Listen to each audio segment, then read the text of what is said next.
Hello everyone. I am Quadraceps, and this will be Octopath Traveler.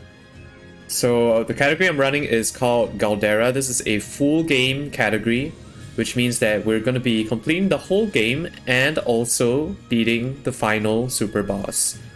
So it's going to be quite an exciting run. I hope you all are comfortable, and yeah. Let's get right into the run, actually. And so just a few things before I start the run. I will do a timer. I'll do a countdown. So let's start on go. So I'll do 3, 2, 1, go. And the timing starts when I confirm the starting character here. So here I'm going to start with Tressa. So once I click yes, that will be on go. That's when the timer will start. Alright? So 3, 2, 1, go. Okay, so you're gonna notice immediately I'm starting with Tressa, and there's a very good reason for this. She is going to get us a special skill. Well, not her actually, but she's basically the fastest way to get started in the speedrun. And there you saw immediately I went and purchased a weapon called the Wolf's Bow. This is gonna let me kill the first boss a lot quicker. And now we're just gonna make our way through her chapter 1. And chapter 1s are basically just introduction into the game mechanics and just a bit of story exposition. So Tressa's a merchant, and she wants to be a very good merchant. And a bunch of pirates actually caused some trouble in town, so she's gonna go sort them out. And yeah, you see that I purchased a few items from the NPCs. This is because of her path action called purchase. And a lot of people probably didn't use Tressa in or much in their casual playthrough, and this is probably because there's another character called Theria who can steal items, and probably people wouldn't want to purchase so much. They can just steal everything, right? But actually in the speedrun, purchase is very powerful because a lot of strong items are locked behind NPCs, and you're not going to have a very high chance of stealing them, so purchase is the way to go when you want to get a lot of these strong items, and makes the speedrun a lot easier when you have access to skills like these. Alright, so we're heading to the first dungeon. You're gonna see that I'm actually breaking these enemies. This actually guarantees that I'm able to escape when all enemies are broken.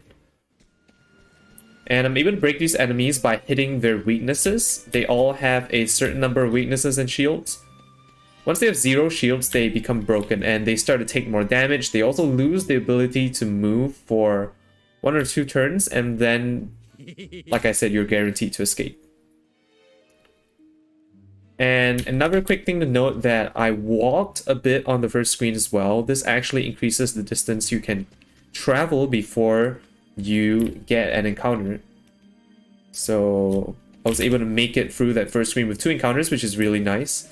Unfortunately, I got ambushed on the second encounter, but nothing you really can do about it. Basically, you get ambushed. When you get ambushed, you have to wait for all of your opponents to make a move first before you can do anything. And conversely, you also have preemptives, or when you surprise your enemy. And that way, you're guaranteed escape, but you also, all of your characters also move before the opponent. So in the second screen, I killed the pirate here. This is just to give us a bit of head start on grinding job points for teaching skills later. And now we have our first boss fight against Mick and Mac. There are 2 enemies here. One of the few boss fights with 2 enemies. 2 bosses, or I should say. The fight is pretty simple. You want to target Mick first. This is because he does more damage and he also has less HP, so it makes more sense to take him out first. And the fight's gonna start off the same as always. I'm going to take him out with trade winds. There you see I boosted my last trade winds. That's gonna give me a lot more power. Boosting is the other core mechanic in this game. It allows you to increase the damage of your skills. It increases buff and debuff duration, and for certain physical attacks it also increases the number of hits you do. So I'm going to use a boosted trade winds again to deal more damage here while whittling down max shields here. And I'm going to take off the remaining bit of HP. Here, nice. And now I have just enough BP to use one more trade winds on this break, and that's our first boss fight. And yeah, you saw that I live with just a bit of HP, like 11 HP and 2 SP. That's actually calculated. Sometimes you live with more HP, sometimes less, depending on how much damage you take. But I got a very good fight there. Essentially, if the fight goes well, you only need to heal once, but sometimes you need to heal twice if you take too much damage. So now we're done with the first boss. We can actually leave town now, and actually right after your first chapter the world becomes open. You can travel anywhere you want. You can pick up characters in any order. You can even just not pick up characters and just do exploration, but we're gonna do a few things for the speedrun. The first thing is that you actually want to complete this quest here, and this is actually a requirement for this category because it unlocks the final boss. It's one of the few quests that unlock the final boss. And immediately after that, you want to head over to this next town known as Atlas Dam. Atlas Dam is going to be where we are recruiting our second character. And this character is very important because he has access to a skill known as evasive maneuvers. Evasive maneuvers is going to increase the distance that we can travel before we get an encounter even further than just walking, by a factor of about 2.5 times. So it's going to be very important, not just to save time on getting random encounters, but also to just speed up the run in general because you don't get as many encounters. And also make travel through high level areas possible. And again, you see I'm breaking all monsters on the way to Atlas Dam if I can. You can actually YOLO flee. It's faster than breaking, but it's not always going to work. So I prefer the consistent method of breaking these enemies. Nice, so we made it to Atlas Dam really quickly. Sometimes we run into groups of 2 enemies, and you can't break both enemies at once with our current skill set, so you really just have to YOLO flee and hope you run. And sometimes that doesn't work out and you tend to lose a lot of time, so a good thing we didn't run into groups of 2 enemies. And here we're gonna pick up Cyrus. Cyrus is a scholar. That's the mage class of this game. And yeah, like I said, he's gonna give us access to the very important support skill known as evasive maneuvers. And you learn support skills by learning the other skills in your class. So learning 2 scholar skills, which takes 130 JP or job points, gives you evasive maneuvers. And we are going to need quite a few job points to learn evasive maneuvers, so that's why we're gonna kill some enemies here.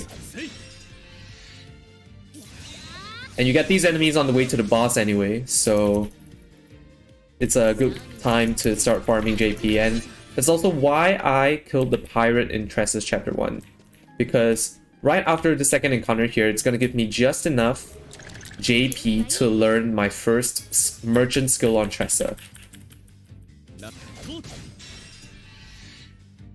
So nice, I'm getting very smooth fights, besides the ambush on the first fight. And here you go, 30 JP is how much you need for the first skill. We're gonna immediately learn Hired Help. This is the most powerful skill in the game, at least for the early game, and it is why the merchant class is so strong. And you're gonna see why in a second. First thing I'm gonna toss an item which I picked up from the Mick and Magpie. This was a drop. It's called a Soul Stone, and it deals fixed amount of damage. So that's very useful for bypassing your low stats. And now I'm gonna use Hired Help Dancers to break Russell and to take him out. And you can see it does so much damage. This is because Hired Help does damage not based on your stats. It's based on another stat line. And essentially what you do is you pay money in order to deal damage. So in casual playthrough, you probably don't use Hired Help too much, but it's the best method of dealing a large amount of damage in the early game. And actually for most shorter speedruns of Octopath Traveler as well. Because the amount of investment that you'll need to deal a lot of damage with just your characters and your equipment and whatever is going to be very, very big. And most speedruns aren't long enough for that to happen. But in Galdera, we actually use a mix of both. So we're going to use Hired Help first, and then we're going to transition over to another source of damage later. But now that we're done with Cyrus Chapter 1, we can actually go and farm JP to get evasive maneuvers. And this is actually a really good encounter to get the ants. They give the most JP of any monster in this group here. And we're gonna go to a place known as the Whistlewood. This is a higher level area with monsters that give a lot more JP. So it's gonna be a lot faster than just farming outside with Hired Help Bandits. I also picked up a light soulstone medium in Atlas Dam, another consumable item like the one I mentioned just now, and that's going to allow me to kill the encounter in Whistlewood. Nice, I got another set of ants, so this means that any encounter in Whistlewood now will give me enough JP to learn evasive maneuvers. Even the worst encounter, which are just all frogs here. So yeah, this is a kind of infamous map. A lot of runs have to come here to grind for JP early game. And because you're low level, the monsters here actually have a high chance of ambushing you. Fortunately, I did not get ambushed here. So I'm just able to clear them out with the light soulstone that I picked up.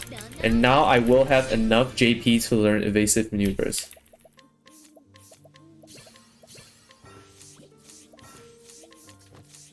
And the skills I taught there are very important. Firestorm and Blizzard. These are 2-hit skills. And Firestorm not so much, but it's useful for breaking certain encounters if you get them later so you can run from them. Blizzard's going to be useful because it's going to be what we're going to use that to kill some of the early bosses later. Alright, so now that we have evasive maneuvers, we can actually do exploration. So we can actually go to higher level areas now without getting encounters. That's the nice thing about the speedruns of this game. Encounter system is based on a step counter system. So after a certain number of steps in every screen, you'll start to be able to get encounters. But with evasive maneuvers, you can actually get past a lot of these screens even without an encounter. And for some longer screens, we also have some other techniques which we use to manipulate the step counter. So there you saw me pick up the Scholar Shrine. This is where you can unlock the Scholar as a job, secondary job for the rest of your party members. And there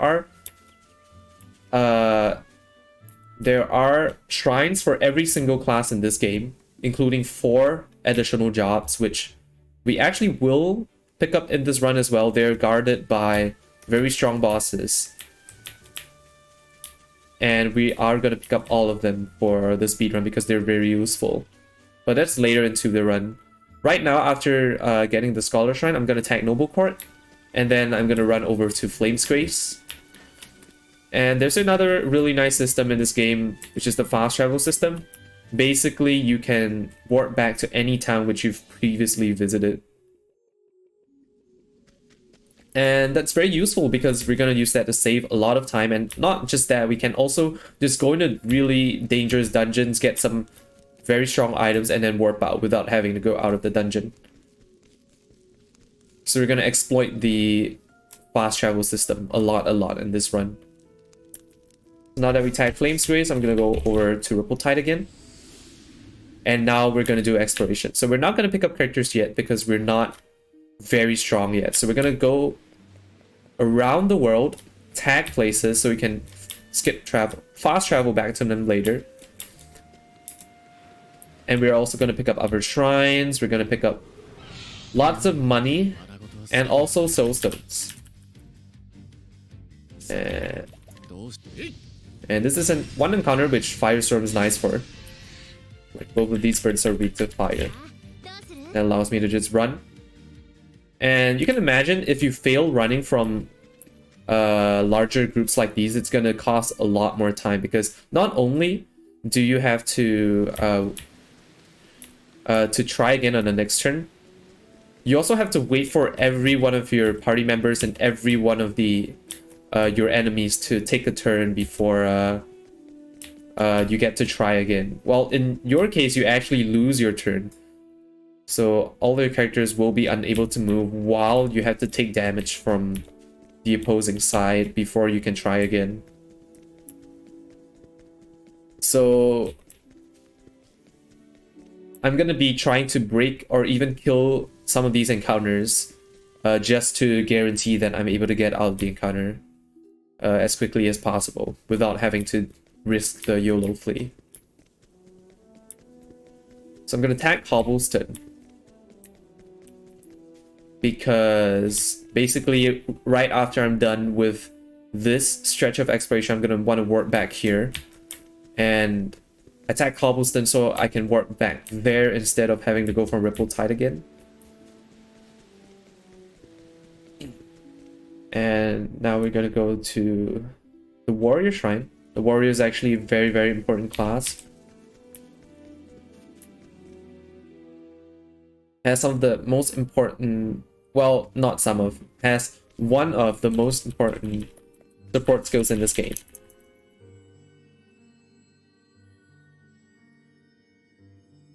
On top of just being a very useful class for tanking and just breaking monsters in general or enemies. So yeah, I mentioned support skills like evasive maneuvers. That's the first support skill. So the first support skill you learn after you learn 2 skills. Then every skill after that, up to a maximum of 5, you unlock 1 support skill. So after learning your 5th skill, you unlock your last and 4th support skill. And every skill you learn, the next skill is going to take even more JP to learn. And then once you learn all 5 skills, you can unlock a divine skill as well, which is typically a very powerful skill, which gives very strong buffs or does a lot of damage. But that takes a lot of JP. So learning skills goes from 30 JP all the way up to 3000 JP, and a divine skill takes 5000 JP. And I get surprised here, so it's kind of unfortunate. As long as Tressa doesn't die, I'm able to break this encounter, so that's nice. It's a bit lucky there. Well, I got unlucky, but then I got lucky. So this encounter, if you get it, normally it's fine. So what you do is, if Tressa goes first, you just break it with bandits. If Cyrus goes first, you have to use Firestorm. And then Tressa can break the bird separately on the next turn. So this is the first instance where I'm going to do something known as save and quit. I'm going to intentionally save and reload the game. And what this does is it actually resets the step counter. So I'm able to get to the end of this screen without an encounter. Because this is a very high level area compared to where we are at right now. So getting encounters in these areas is generally very bad because you're not going to be able to run from them. You're not going to be able to break them or kill them. So to avoid dying, we do stuff like these. Despite that, there's actually still quite a few screens that will still have a chance to give you an encounter, and it's generally just not feasible to do save and quits and stuff, because either the save point's too far away, or it's still too likely that you can make it past the screen without an encounter. So in general, it's not worth the time loss. And I'm actually going to revive Cyrus right now because there's an item which I want him to scrutinize when I enter this town. So scrutinize is Cyrus's path action. I haven't explained that yet. It's what I used to pick up the light soulstone in Atlas Dam.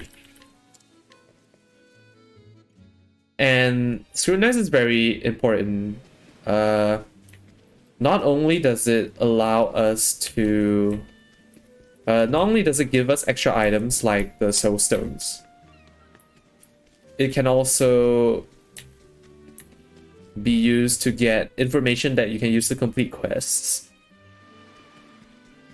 And Cyrus's most important scrutinize is actually a scrutinize in the town known as Saintsbridge later, which unlocks extra items in the shop. And the extra item which it unlocks is very, very important for the speedrun.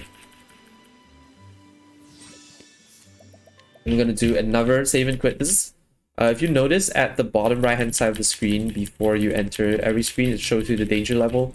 That's kind of like the level which the game recommends that you be at. And this is a level 45 areas, and we're like level 9 or something. So yeah, obviously not intended. Oh, I failed bush skip. If you approach that bush at a certain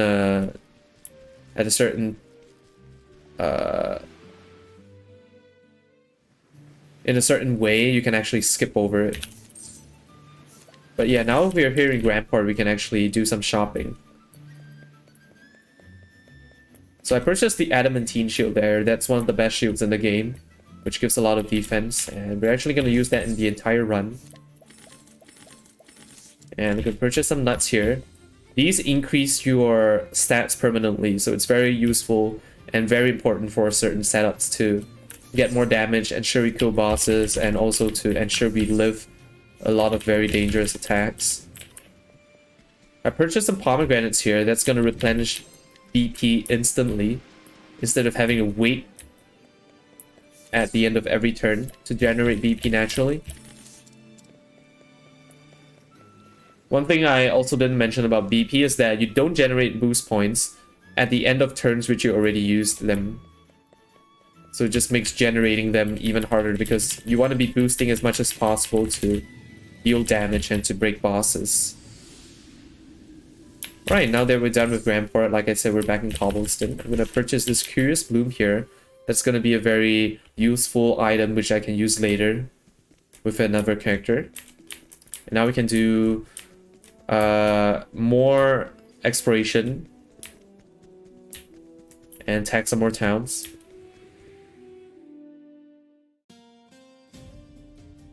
And yeah, now we're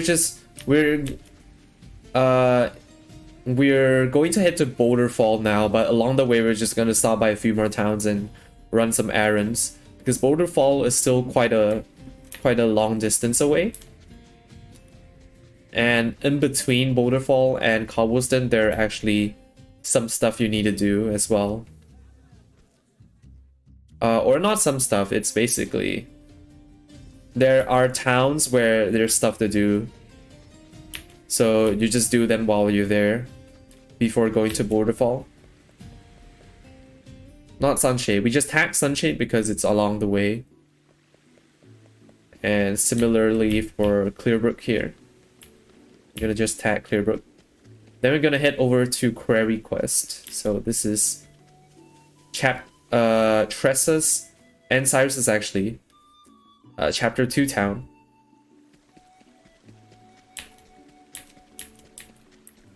And we're gonna start on their on Tressa's chapter 2 actually. The reason why you want to start it is basically every time you enter a town where you can start a new chapter, it gives you a prompt to start it.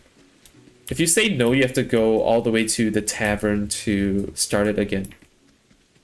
So obviously you don't want to do that because it's very slow. Sometimes the tavern is very far away as well. And besides, you don't have to finish the story while you're there. You can just go away and come back later. So that's what we're gonna do. And there's also some nice stuff which you can purchase in Query Quest, mainly soul stones. So yeah, you saw soul stones in action just now. We've seen the medium one so far. They come in 3 sizes, small, medium, and large. For the most part, you won't see the small soul stones. They deal like 200 damage, so it's not really a lot. Medium soul stones deal 1100 damage to unbroken enemies, and large ones deal 2007. Which is quite a lot of damage for this early part of the game. So it's going to be the main method which we use to pick up characters, because the bosses don't have a lot of HP yet. And later on, they're also going to be very useful to kill encounters with. I'm going to purchase a few stones here.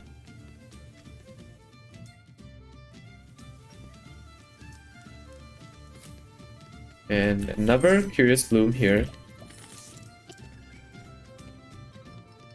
And yeah, this is just for Tress's chapter 2. And a lot of these NPCs conveniently sell medium soul stones as well, which are pretty useful for killing random encounters and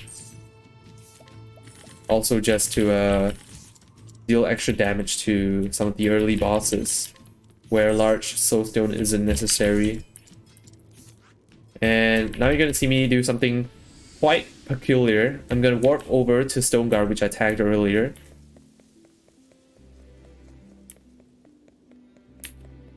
And this is because for the next part of Tressa's chapter 2, I actually want to be back on the first screen. I actually want to leave Query Quest, and I'm gonna go back later to finish her chapter 2. So instead of running all the way back and out of the town, I'm gonna warp out, do something, and then when I warp back, you see that I'm at the entrance, so I can just leave. So I saved all that time running down by going somewhere else where I have something to do. So it's faster to do it this way, as long as you have something else to do. And what we did at Stoneguard was purchase a few other soul stones, and also purchase 2 very important pieces of accessories. The first being the Mighty Belt, which increases physical attack by 50. It's not going to be used very much throughout the entire run, but it's going to be essential for our final boss. The second piece of equipment that we picked up is, on the other hand, very, very important for the entire run. Thanks, I surprised this encounter. So I get to flee from it guaranteed. Yeah, so we picked up the Elemental Augmenter, and this is an accessory which gives you plus 100 to your elemental attack. And for reference, your the max in any stat you can have is 999. So that is essentially 1/10 of your max elemental attack. And you can pick it up in Stoneguard, which is a very accessible area, for just 6,000 leaves, which is very, very cheap. So the Elemental Augmenter is a very useful equipment, which we can pick up very early in the run. And it's 100% worth it to run all the way there in Stoneguard just to pick it up. And yeah, if you guessed, magic is actually going to be the main source of damage later on the run, and we're actually going to use it pretty early as well, just to, in conjunction with hired help, to kill some of the early bosses.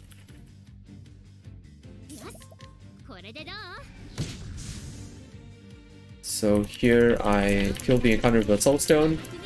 You can run from it, but like I said, if you fail to run, it's very slow to have to wait. So here we got Heathcote. He's Therion's chapter 1 boss. And like I said, we're just gonna chuck some stones at him. So yeah, you see this Thunderstone actually dealt more than 2,700 damage. This is because when you hit an enemy for its weakness, it actually deals 1.3 times the normal amount of damage. And when they're broken, they take 2 times. So that's useful. We're going to take advantage of that to deal extra damage to bosses.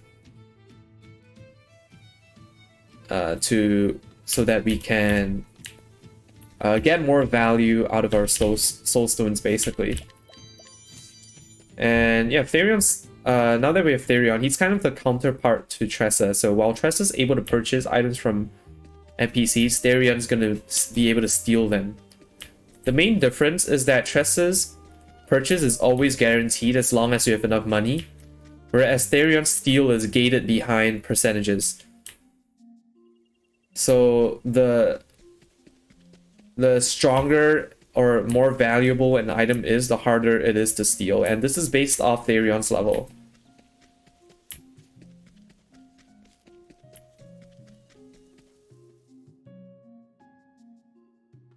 So a lot of items we're actually not going to be able to steal. Just because in a speedrun we aren't going to be very high level. So we're going to purchase those with Tressa. But later on, as Therion starts to gain some levels, he's actually going to be able to steal a few items. So we're going to steal whenever we can just to save on money. Now we're going to attack Victor's Hollow and purchase some more nuts.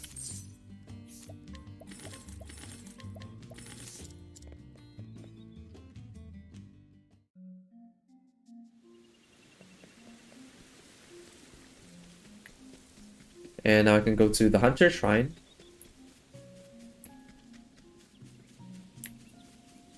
A lot of these shrines, actually, we don't use them too much, but the scenarios in which we use them are actually so important that we just can't skip these shrines. Hunter is one of them. It's not a job that's used very much throughout the entire run, but it has some very useful skills, and in general, it's just very handy to have.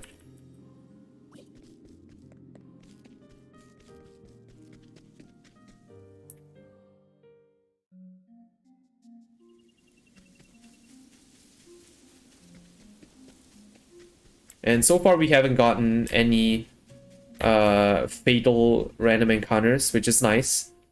We could have gotten them in Grandport and Gold Shore, even in Victor's Hollow, and now this screen as well, which is there's still no screen on the way to the Cleric Shrine. You want to take a diagonal angle here so that you minimize the steps that you take to the Cleric Shrine. And nice, I didn't get the encounter.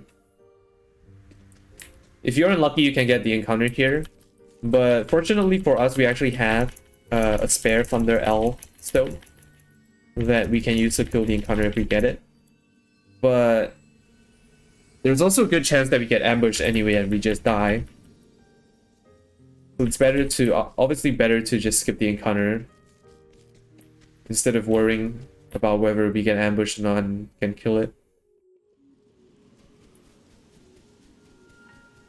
The nice thing about this game, though, and especially when you're learning the speedrun of this game, is that every time you go to another screen, it actually just it actually makes an autosave. So even if you die in places like these, you can just reload the autosave and then you can start again from. You can continue from there, so it doesn't lose you that much time, or it doesn't even end the run. You're just able to progress as per normal with just a bit of time loss. And that's what makes Octopath pretty easy to get into from a speedrunning point of view.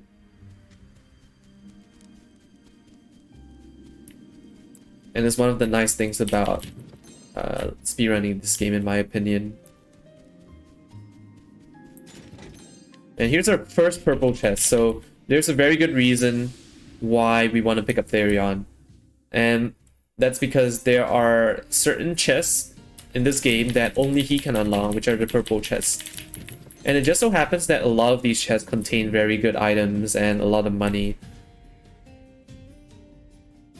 On top of Therion being a very... on top of us wanting to get as much XP and JP on Therion as possible anyway for the purposes of the speedrun. So that's why we pick up Therion very early, and actually we're gonna keep Therion in our party pretty much for the entire run.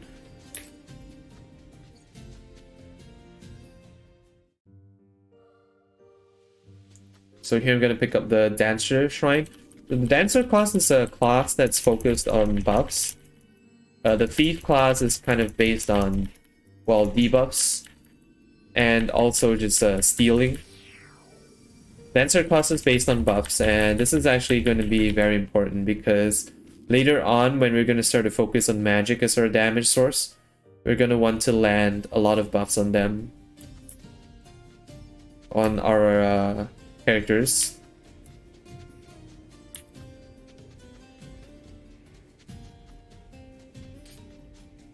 Just making our way through Wellspring here.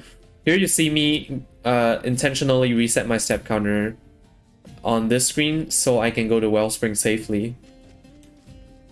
You can still get an encounter doing the step reset, but it's a lot less likely than going to Wellspring directly from the Dancer Shrine. So we always do it this way.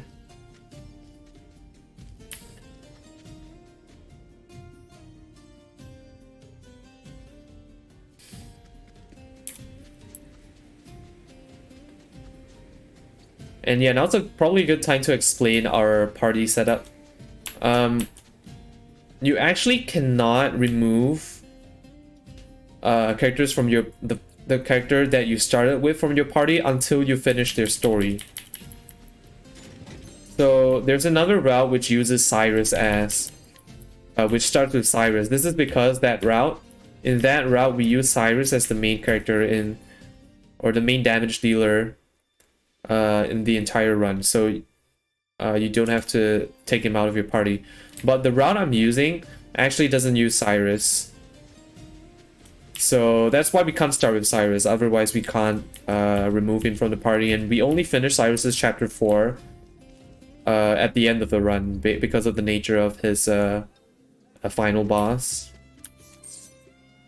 So instead we start with Tressa, who is the next best choice. Cyrus is great because you get evasive maneuvers on him by default. But Tressa is also great because she's the second character which you're going to pick up anyway. So you just pick them up in a different order. And she's able to pick up Cyrus very easily as well, so it's about the same. Just that your early game route will be slightly different compared to Cyrus start. But the reason why we don't use Cyrus anymore, we're actually going to be replacing him with another character known as Ophelia. And this is where I can start to explain the divergence of routes. So for the longest time we used to use Cyrus as the main sorcerer in the route, sorcerer being the strongest magic using class in this game. And nowadays we tend to use the Ophelia route because it tends to be more consistent than Cyrus.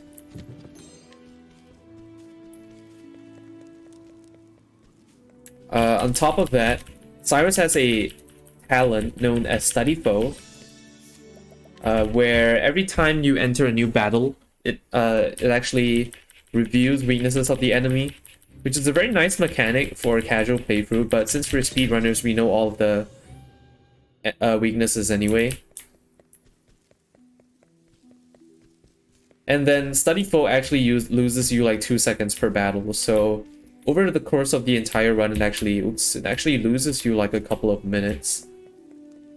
So by replacing Cyrus with another sorcerer, we can actually save a lot of time just based off Study Foe alone.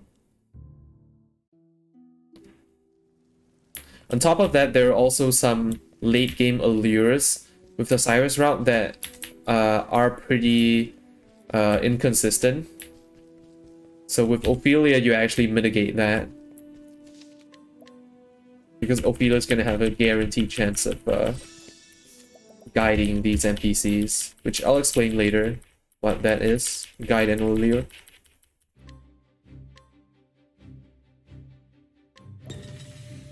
But this is actually the last part of the exploration. I tagged Everholt because we don't want to be running all the way back to Everholt from Stonegard.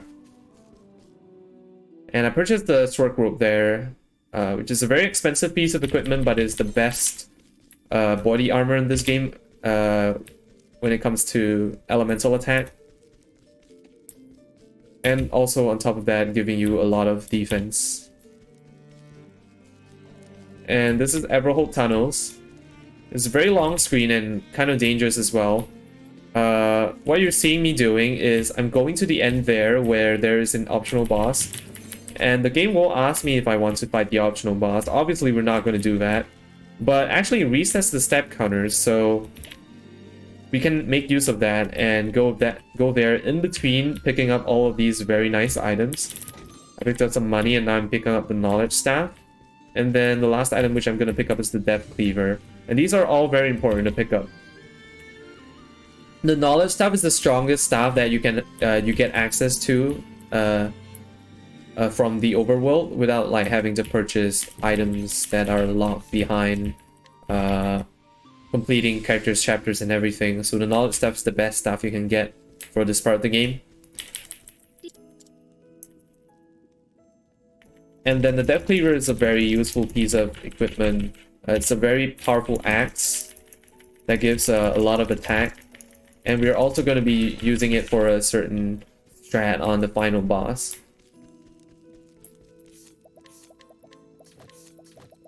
And I'm just going to do a quick menu to equip all of the nice magic gear that I picked up. And give it to Cyrus, so he's going to be able to deal some nice magic damage. And then I'm going to give some armor that I picked up in Marcelim to Therion, because he's very, very squishy.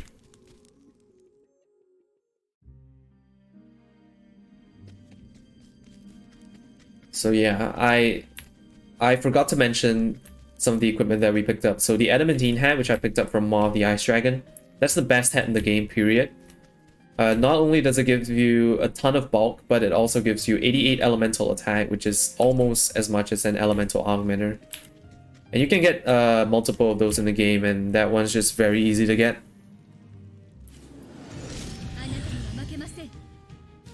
And now we have Guardian. He can actually kill Ophi here if he crits her. And good thing he didn't crit her. And so now we're just able to break. Gonna give a Palm S to Cyrus. And he's not gonna be able to deal all the damage by himself. So I'm gonna toss an M-Stone here just to deal a tiny bit more damage. And then finish the Guardian off with a Blizzard here. And you can see, with all the equipment I have on Cyrus, that he's dealing a lot of damage now. So yeah, we just use Cyrus for this early part because we need him in the party anyway, just to do some scrutinize later before we kick him out. And since he has some pretty good skills already, we can just slap our equipment onto him and make use of his power for now. And that's OP Chapter 1, and now we pick up Alphen here. By the way, a very underrated character in this game. The Apothecary class by itself isn't a very good class. In fact, it's the only shrine which we skip in this entire run, so every other job shrine we get. But Alphen himself has a talent known as Concoct, which is extremely useful. And is the sole reason why Alphen is one of the best characters, if not the best character in this game, in my opinion. Basically, concoct allows you to mix ingredients to produce various effects, and some of these effects can be incredibly busted. They can range from just taking shields off of enemies, to giving your entire party BP, to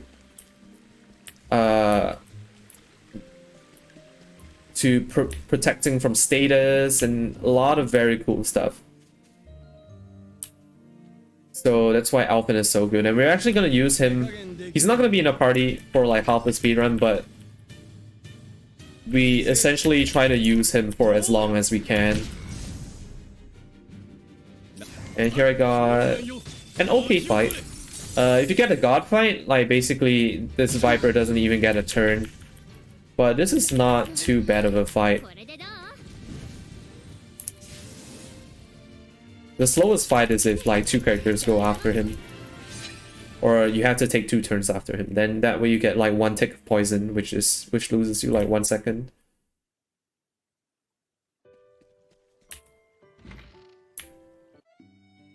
And yeah, now that we picked up Alphen, I'm gonna go to the shop here and purchase a few concoct ingredients. That way we're gonna be able to make use of Alphen's concoct as soon as possible. And now that we picked up basically all the characters that we want for the early game. Basically 4 characters that we are gonna have in our party for quite a while, plus Cyrus. And again, we only want Cyrus in the party for now because of evasive maneuvers, and also because there's a very important scrutinize, which I mentioned earlier, that we have to do in Saints Bridge, which incidentally is where we're going to go now. So after picking up Alphen, which is the last character that we picked up for now, we're going to rush through all of Ophelia's chapters. And there's a very good reason for that. Well, there's a couple of reasons actually. The main reason is because finishing Ophelia's chapter 4 unlocks an accessory known as the Friendship Badge, which increases your JP gain from all battles by 1.5 times. And that's going to be tremendously helpful in the entire run, throughout the entire run, because it's just going to speed up the rate at which we unlock more powerful skills. And it's going to be essential to get all the skills that we need for the end game. And on top of that, Ophelia's chapters are just pretty easy to complete in general. Okay, so now that we're here in Saints Bridge, we have one last job for Cyrus, and which is a scrutinize to unlock extra items in the shop. This extra item is called the Empowering Bracelet. It's an accessory which gives you 500 extra max HP on your characters, and it's the fastest and it's the most economical way to increase your bulk for most characters. And it's a 30% scrutinize, so we're gonna hope that Cyrus hits his scrutinize right here. Nice. So yeah, if you fail all, you have 5 tries. If you fail all 5 tries, you have to, not only does it waste a lot of time, but you also have to spend a lot of money to reset your what's called reputation in the town. And I'm gonna do the first big menu of the game. Give all the nuts to our characters, mainly OP. And teach some skills. Oh, I actually don't have enough JP to learn Donate BP just yet. So I'm gonna do this. And give OP Blizzard, while Tressa gets evasive maneuvers to replace Cyrus. Yeah, so based on how many encounters we kill along the way, sometimes you might not be able to teach Donate BP to Tressa, which is fine. You just have to do a bit of extra menuing later. The main thing you want to teach Tressa there is evasive maneuvers, because obviously we're not going to have Cyrus in a party anymore. And then we swap all of the magic gear to Ophi, because from now on she's going to be the main magic user in the party. And then I gave Alpin a Death Cleaver, and taught him Amputation, which is a very strong axe skill. So he's going to be able to deal some damage on top of that. And then Therion's going to get Armor Corrosive, which is a very important debuff because it increases the damage done by hired help, which is going to be the main source of damage for this early part of the run. Not very lucky turn order here, but we managed to survive. And now I'm gonna start to want to kill encounters because personally it's the best way, it's the easiest way to get out of these encounters, because running's not very risky basically, and also you're gonna need XP and JP anyway, so it makes sense to kill a lot of these encounters.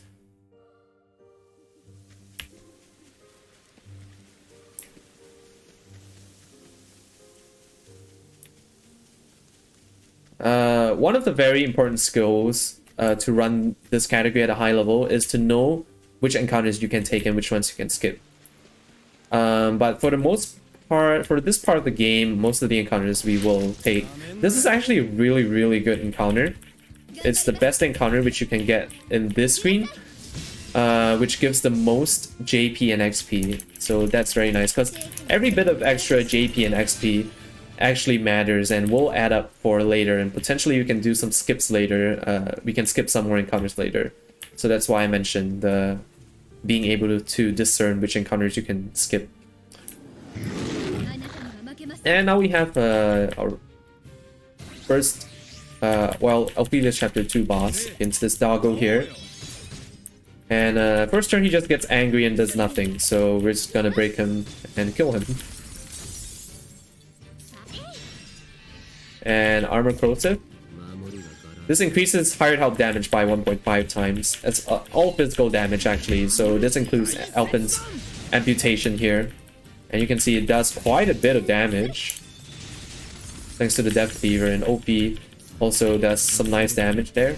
But the main damage is going to come from hired help veterans, and you can see it does so much damage. The main drawback is that it takes a lot of money to use. It takes 30,000 leaves per use of hired help veterans. So obviously it's not going to be sustainable, and we're going to eventually phase it out. But for this early part of the game, it's actually the most efficient way to kill bosses. And that's also part of the reason why we do so much exploration, is just to get the money to fund hired help.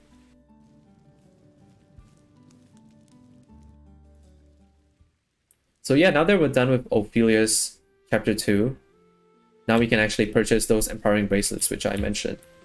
They're the easiest way to increase the bulk of your characters, especially because you don't have armor to go around to equip on everyone.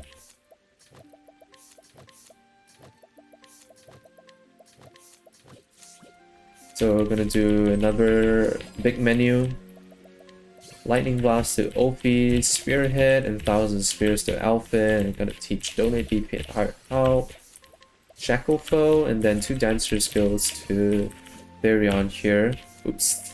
And I want to remember to teach Donate BP because I didn't manage to teach it just now.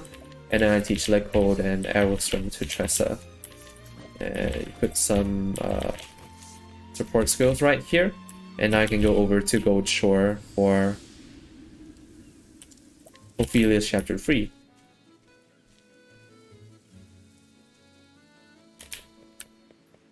So I taught some pretty important skills there. Cover, which you unlock by teaching 2 Alphin 2 warrior skills. That allows Alphin to absorb any physical attack for any character that's below 30% HP. So that's going to be very useful for safety in a lot of the boss fights. Because we're going to set our HP up in a way that sometimes the bosses will knock us below 30% HP. And then if they were to hit us again, we can actually have the character recover to absorb the incoming attack. Just to make sure our characters are safe. And then we're going to make Alphin a merchant with hired help as well. And Donate BP is just a skill that gives you BP to another character. So it saves, it's very it's very useful because it saves on pomegranates, which are a limited resource.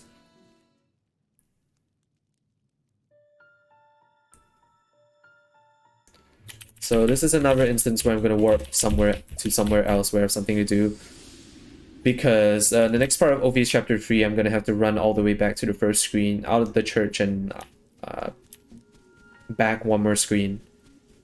So instead, I'm just going to warp somewhere else. I'm going to tag Northreach, because there are some pretty good items which I want to pick up there.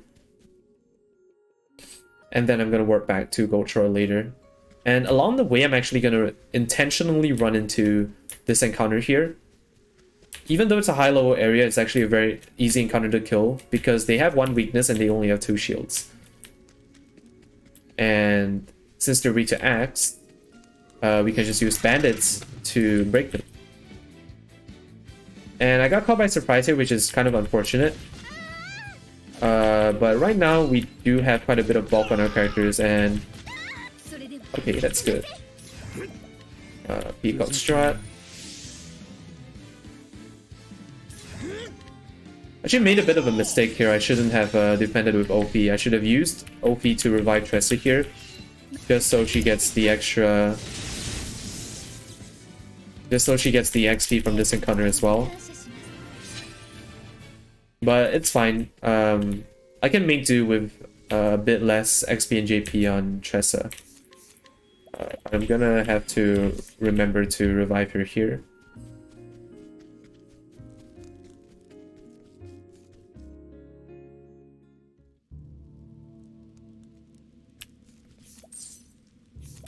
Okay, so now I want to purchase this Empowering Necklace. It's essentially an upgraded version of the Empowering Bracelet. Those chameleons, actually I got pretty unlucky. Not only did I get ambushed, they also attacked all my characters. They also all attacked.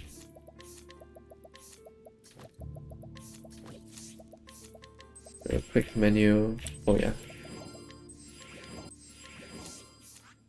Because those chameleons can actually not attack, they have a skill known as lower critical, which is just a debuff. And that's what you want them to do basically, so they don't kill anyone. I think it's about a 50-50 chance that they use it, but it certainly doesn't seem like it most of the time. But now that we're done shopping in Northreach, we can actually finish Ophelia's Chapter 3 now. So we go to Northreach basic, pretty much mainly for the Empowering Necklace, as well as the Magic L. And pick up some more money items there to sell for later. Because the money run's actually pretty tight for the early part of the run. Up until Dry Sang, which is a boss later. So we're going to want as much money as we can. And the Magic L, we're going to want as many Magic Nuts as we can possibly get. Just to buff Ophelia's damage. And we're going to kill the encounter inside here. This is an OP encounter. I'm going to use the Wind Soulstone here. Because elementals are very dangerous and they can like deal a lot of damage to your party. And if they use AoE attacks, it can be very it can actually kill a few of your characters if you're not if you get unlucky.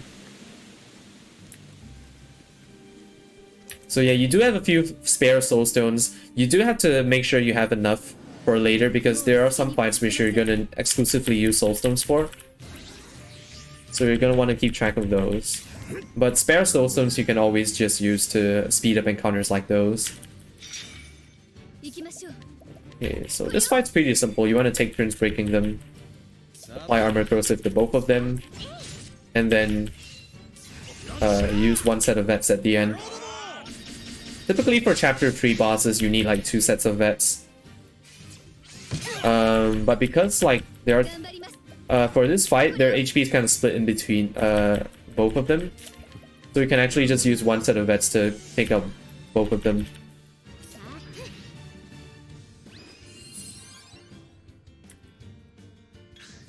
So I'm gonna use Mercs to break this last one here.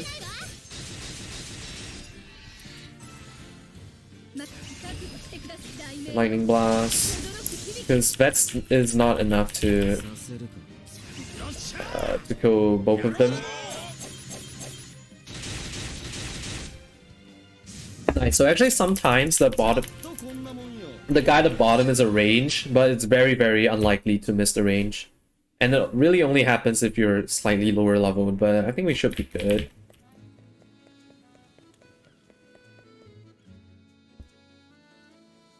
So yeah, speaking of levels, it actually matters quite a bit because every level that you get, there's actually a hidden multiplier which increases your damage.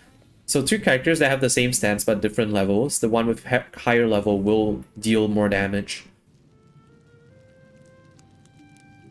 And that's also one of the big reasons why you want to get levels onto your characters for the final boss, because our damage is going to be very important there.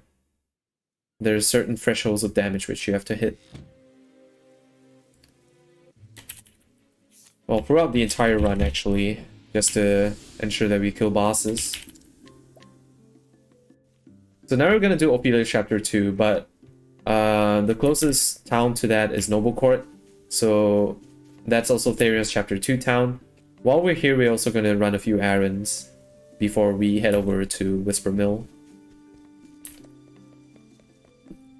And we're going to do the second part of Kit's Quest, which is the one of the quests to unlock the final boss. By guiding this NPC here. So Ophelia's path action is guide. This allows her to bring around NPCs. You can actually bring them into battle, but none of them have very useful skills for the purposes of the speedrun, and also is based on RNG, what skills they use. So in general, it's not a very consistent strat, even if there were useful ones. So the only reason why we use guide is to complete quests like these.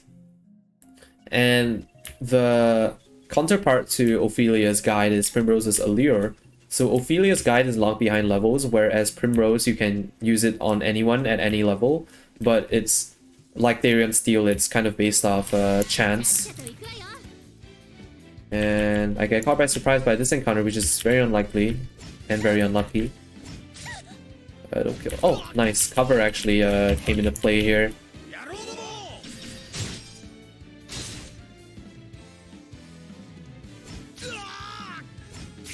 Oh, that's unlucky. That's fine. I'm gonna make use of this and bandits. Oh, I can use mercs there actually, because the front dude is weak to the back dudes are weak to sword as well. Now I can just clear them out with Lightning Blast. Okay, so ideally I don't want to take that encounter, because right now we don't have the Badge of Friendship yet, so I kind of want to wait till I get the Badge of Friendship to start killing a lot more encounters.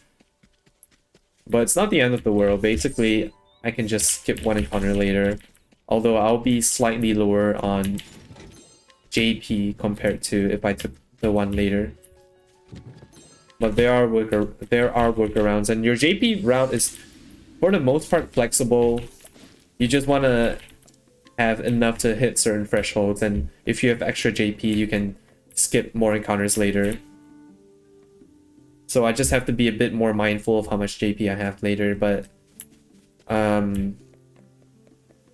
it's no big deal if you get the encounter there. The main thing that's annoying is just that encounter is a lot slower, and also can be quite annoying to deal with because the tree can silence you, on top of just being very tanky.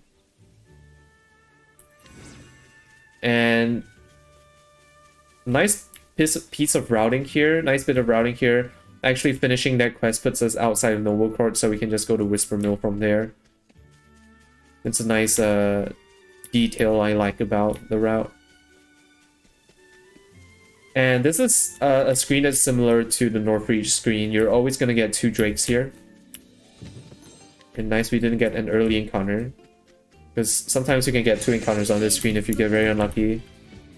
And this is where Arrow Storm is very important, because these guys are these dudes have like two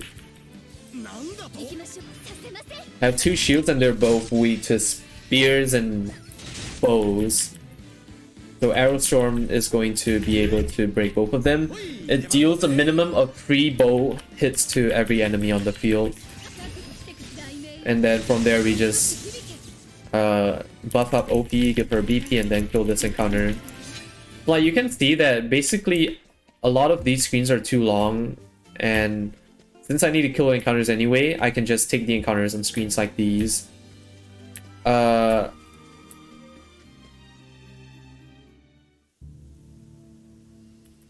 yeah, these are kind of considered like mandatory encounters, which we always take, just because they're very convenient to kill.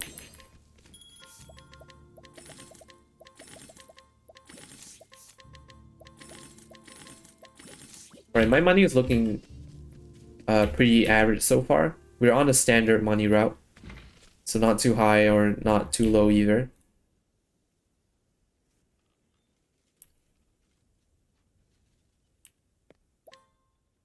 And you're hitting OP chapter 4. From OP chapter 2 all the way to the next split, the next boss after this, it can be very volatile because at this point we don't have the skill that prevents ambushes at the moment. So we can potentially lose a lot of time to a lot of these random encounters, which we have to take anyway because for JP and XP reasons. And also because most of these screens are just too long to avoid encounters. To feasibly avoid encounters. Get a Giant's Club there because it sells for a lot of money. Even though it gives you a very slight risk of getting an encounter on that screen, but it's very worth it to get the Giant's Club. It sells for a lot of money. And we pick up the second Adamantine Hat here. We're going to use it for damage at the end game, but right now it's just going to be used for bulk. I'm going to put it on Therion and then give the...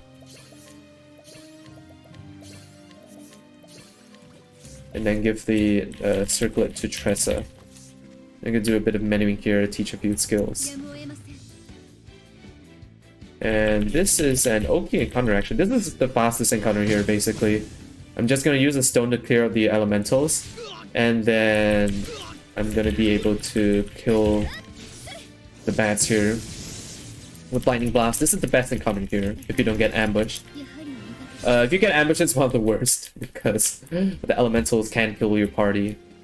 I get a Curious Bloom drop, and that's nice because Curious Bloom is a very valuable resource, which we're gonna pick up more of later anyway. So that means I can skip picking up those later.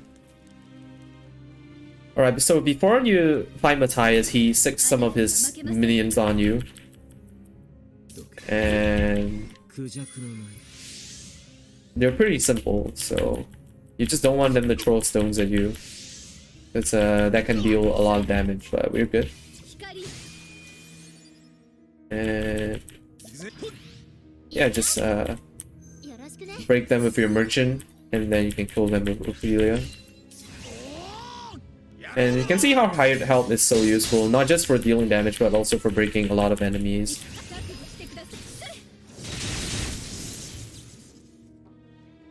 Let me look at Tressa's level. Okay, she's at an okay level. She's a bit down in XP compared to the rest, but she's at the level which she's usually at, or just one lower, but it's fine.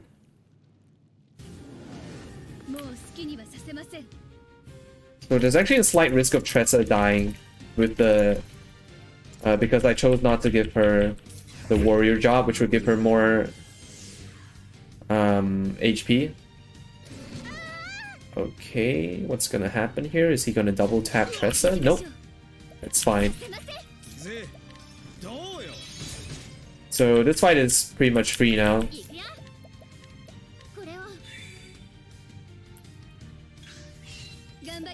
So Tressa's safe if you give her the warrior class, but it's a bit slow to do that, so I don't usually do that.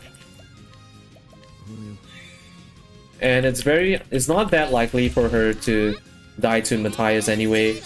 It's a range And he also has to target Tressa twice. So Therion's the one that's Therion's the other one that's at risk of dying. Basically, if Matthias uses attack and then consuming darkness into Therion exactly, then Therion will die. Because consuming darkness isn't blocked by cover. If Matthias uses consuming darkness first into Therion, that puts him under 30% so that his next physical normal attack will be absorbed by cover. So all in all, Therion's a 1 in 32 chance to die on this fight. But thankfully Matthias is one of the easier bosses to recover, so even if Therion dies, you can pretty easily recover the fight, you just need a bit more time.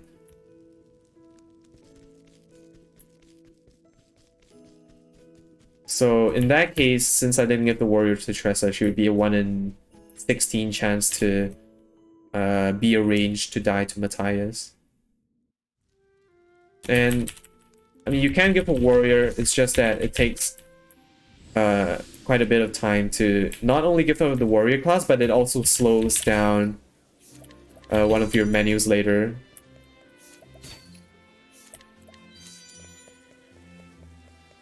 So we're done with Matthias. I come to Atlas Dam just to do some quest stuff.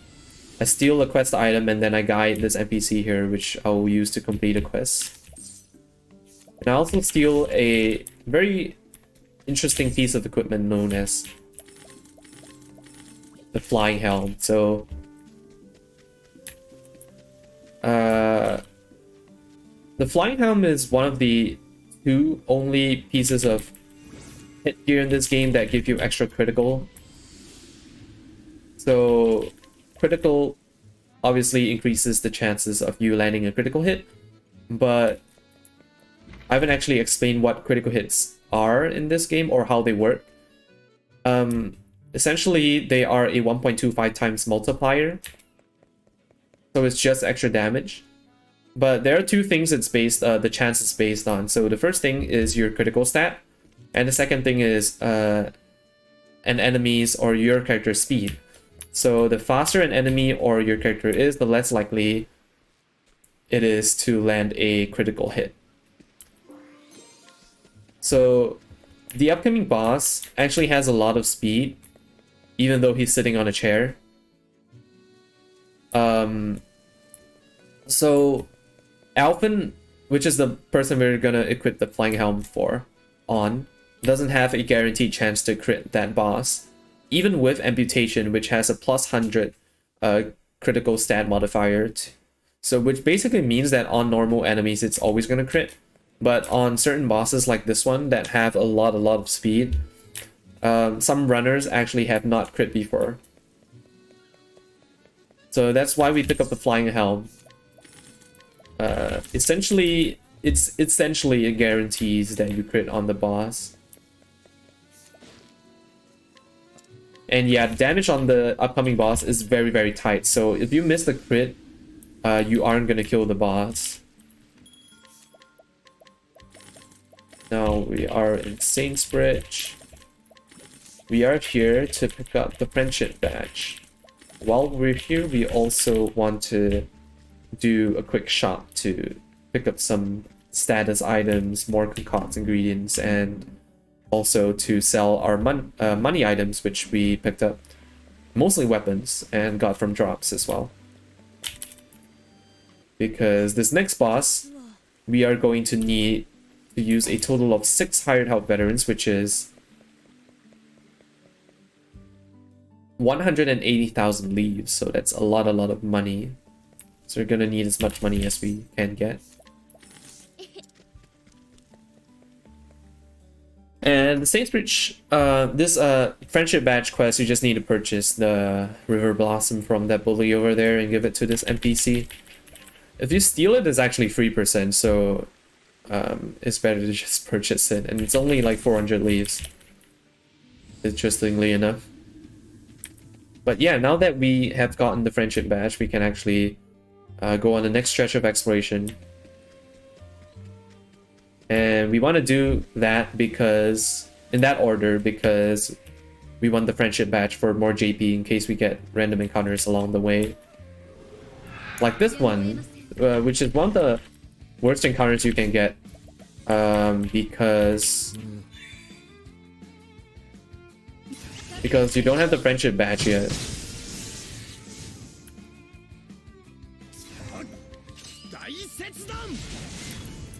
So it actually gives you a lot less JP. On top of it being an encounter that in general just gives you less JP and XP compared to the ones in the chapter 4 areas, which are the ones we generally take. You can equip the friendship badge before this, but you generally want to wait until you get Thief Shrine first. That way you can combine the menus just to make them more optimal. So now I'm gonna give nuts here. Gonna take out the adamantine shield because we're gonna give that to Alpin. And we're gonna teach him 2 merchant skills here. Or a skill known as Hang Tough. Teach Therion 4 cleric skills for Evil Ward. And then make him our merchant. And equip the support skills. So Hang Tough is a skill which allows any character to survive any hit as long as they were above 30% HP, and this is very, very useful for surviving a lot of attacks when your characters are that bulky. And Therion got a skill known as Evil Ward, which increases the chances of escaping from enemies. And that's very useful. Essentially, it guarantees that you escape from chapter 1 and 2 area encounters. Oops. And for chapter 3 and 4, it's not guaranteed, but you have a much better chance of fleeing from them. And you see that I'm skipping this encounter here. Normally, if let's say I didn't get the Dust Sparrow encounter and I didn't get the Thief Shrine encounter, my XP/JP is not very high right now. I would take this encounter for more XP and JP. But like I said, you want to know what encounters you can skip. So based on the encounters that I took so far, I know I can skip this one. And another thing I did in that menu was I gave Tressa the Thief class. So I can have 2 Thieves and 2 Merchants in my party right now, which is essential for our setup for the next boss. And on top of that, I also gave Tressa a support skill known as Snatch, which doubles the amount of money that she can collect from bosses. So we haven't explained collect yet because we haven't used it yet. But essentially, a lot of these bosses can be collected for quite a bit of money actually, and it's actually going to allow us to go into a fight with a lot less money than we require, and then we can collect the amount of money that we need to finish the fight with hired help veterans. So that's why even though I need 180,000 leaves, I can just go into the fight with 100,000 leaves because I'm going to be able to collect 80,000 from the fight.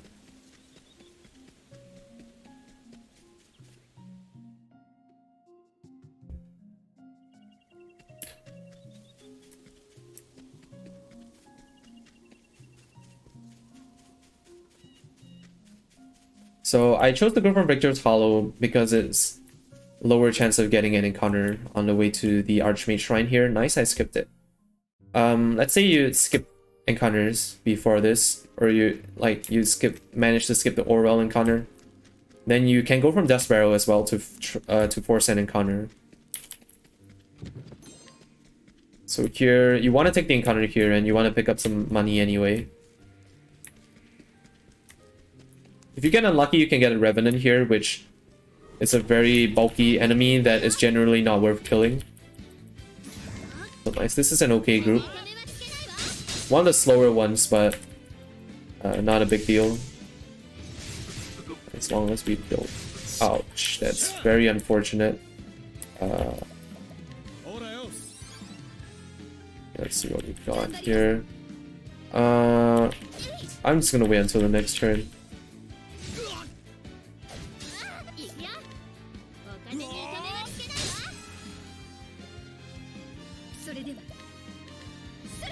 There we go.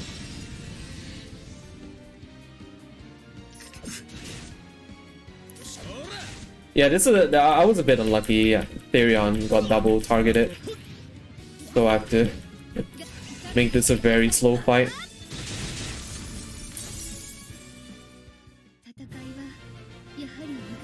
Okay, nice. Everybody leveled. That's one nice thing about leveling, is that everyone gets a free heal.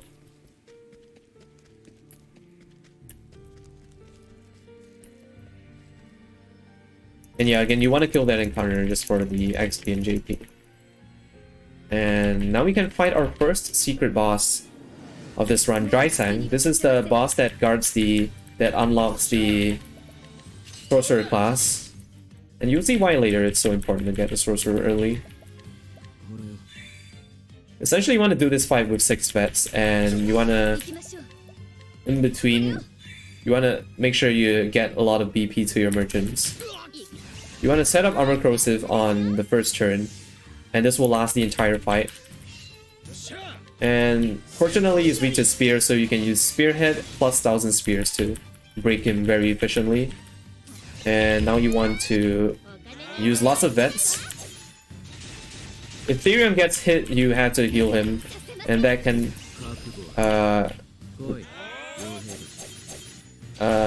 lead to you spending some extra resources if you get unlucky turn orders, but in this case we are fine.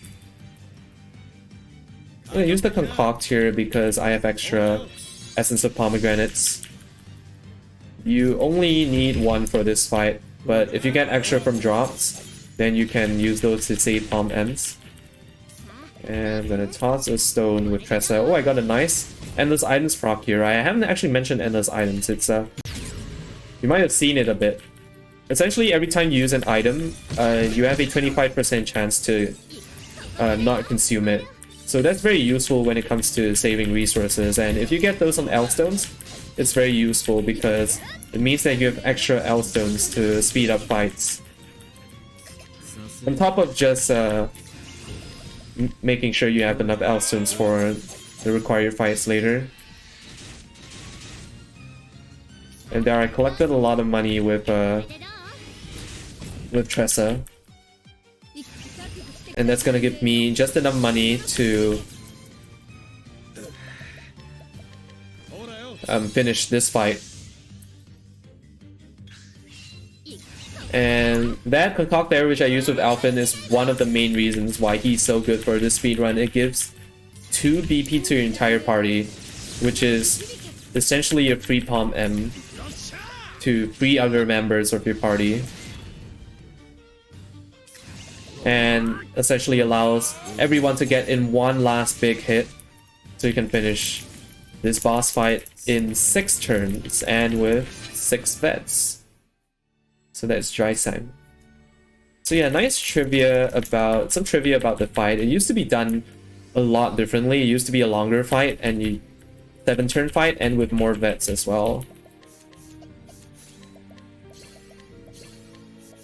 Yeah, I'm gonna do a quick menu here.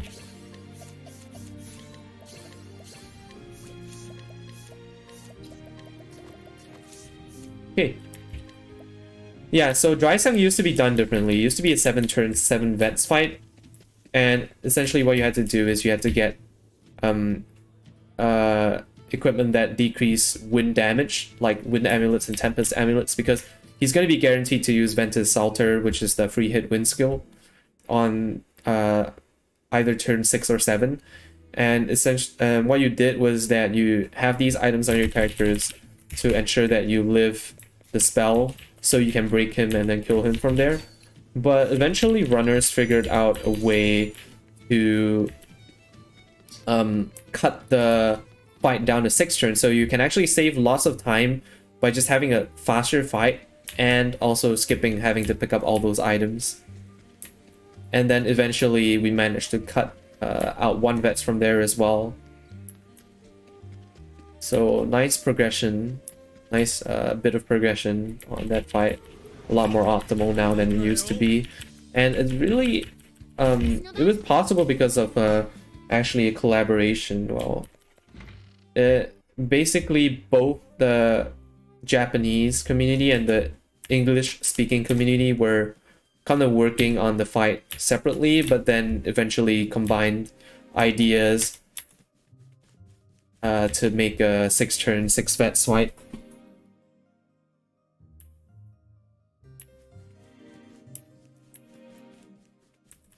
So I see that my JP is actually kind of good right now, so I'm not gonna bother killing encounters here. This encounter is actually not bad, it's actually one of the better ones, but again, I don't think I need extra JP at this point, so I'm just gonna skip it.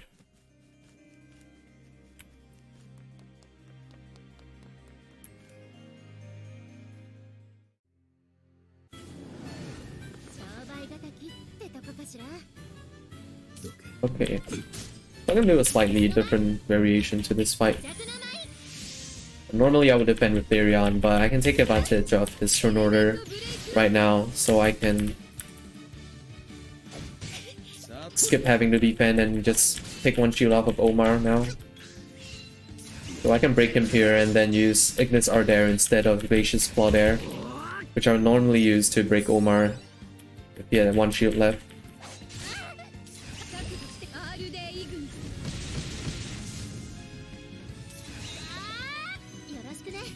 And yeah, you can see why the sorcerer is so powerful. Does so much damage.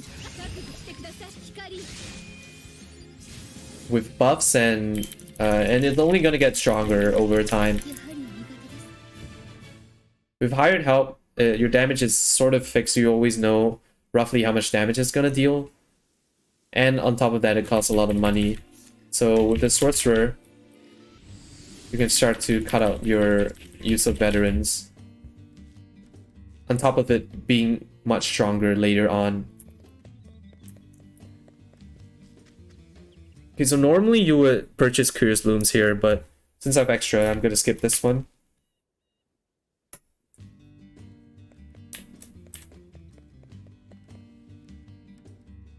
And right after Drysang, we're gonna finish Tress's chapter 4. We're gonna finish Tress's story. A nice discount there. I haven't mentioned discounts yet, so every time Tressa purchases items, she has a chance to get a discount. And the chance of getting a discount plus how much money you get back is based on her level. So we're here in Noble Court again just to progress a bit more with Therion's story and also to pick up a bit more money items. Therion's chapter 2 is one of the longer chapters. You have to run around a lot in between both screens, so we're gonna take advantage of that and complete it slowly while we do other character stories. Let's do the elemental heavy armor here, which is kind of like the sorcerer's robe. It's a piece of armor that also gives a lot of elemental attack. And it's very useful, not just for damage later at the end game. But right now we're just going to use it for general bulk. And we actually used to use 2 sorcerer's robes instead of the elemental heavy armor, but essentially the runner named Zero, who also was the person who kind of pioneered this Ophelia sorcerer route, realized completely by chance actually that you can use an elemental heavy armor instead of the Sorc robe, because it's not the Sorc robe doesn't give that much more elemental attack anyway, and it's also a lot cheaper because you can get it for free from a steal. And yeah, he realized that by accident, because one time he forgot to get the Sorc robe and he just used the elemental heavy armor instead and realized it also worked. And yeah, that was kind of how he accidentally figured out a way to save like 40,000 leaves in the route.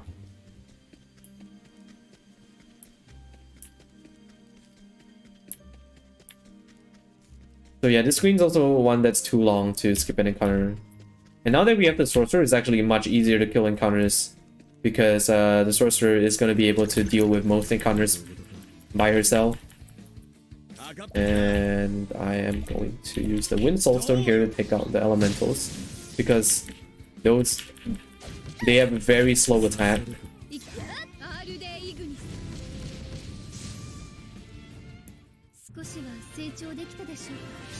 Oh, I actually got a Thunder Soulstone drop. That's a very rare drop. I believe it's like 5% or less. And yeah, that's only something that the elementals can drop. So normally that group isn't very good because it doesn't give a lot of XP and JP. But in that case, it actually worked out quite nicely because I got 1 extra Soulstone, man. That's actually really nice because it means that I can have more flexibility when it comes to my stone usage.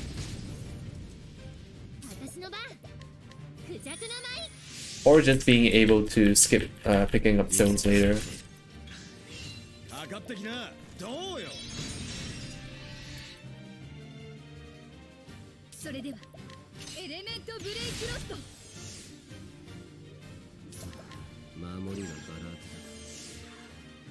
Okay, so fun fact, this collects actually 99%. But I haven't missed it before.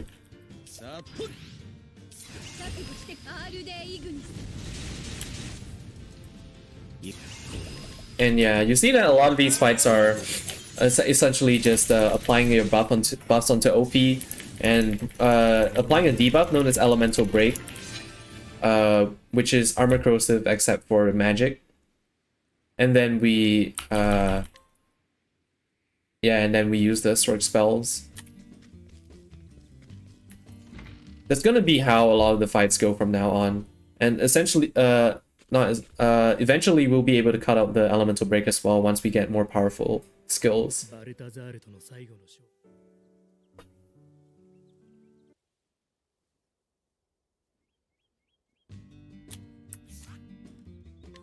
So now we go over to Grandport.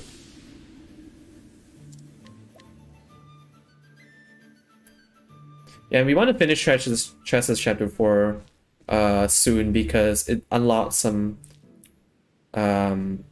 well, one of the main reasons is you have to purchase this quest item here, which you will use to complete the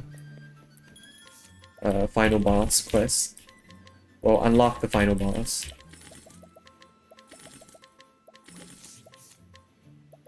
Unbearing bracelet, necklace, elemental heavy armor. I'm gonna do a quick menu here.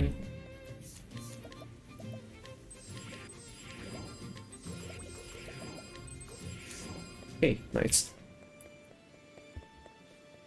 Yeah, and on top of that, finishing Tress's chapter 4 unlocks and another magic nut, which we'll pick up later. On top of that, Esmeralda gives us a lot of XP and JP, which is very nice. Gives us a boost in damage for all the upcoming bosses. And also gives us a lot more JP to accelerate our learning of more powerful skills. So the equipment menu is one of my favorite ones in this run. My favorite strat is that we unequip an empowering bracelet from Therion, and it might seem counterintuitive because it's supposed to be increasing his bulk, but it actually increases his survivability for this fight because we have him set up in a way that both of Esmeralda's attacks will always put him under 30%. So if he had the extra empowering bracelet, one of the attacks would not put him under 30%, so he would actually have a chance of dying if he got targeted twice. And there's an item here which we used to pick up called the Force Shield. It's one of the best shields in the game, gives a lot of defense, but it's also 18 seconds to pick up, and by intelligently swapping your armor around, you can actually accommodate for the lack of a force shield on your characters. Oh, actually, okay. Let's hope Opie doesn't die. Okay, great. So yeah, that was kind of dangerous because OP is actually a range to be put under 30%. So if I wanted to be extra safe, I can actually have used the revitalizing gem there.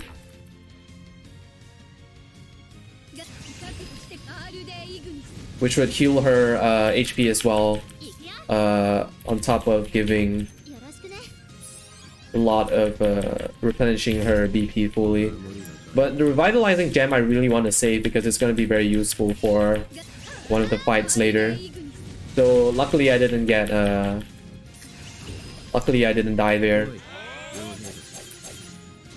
That would have been very unfortunate.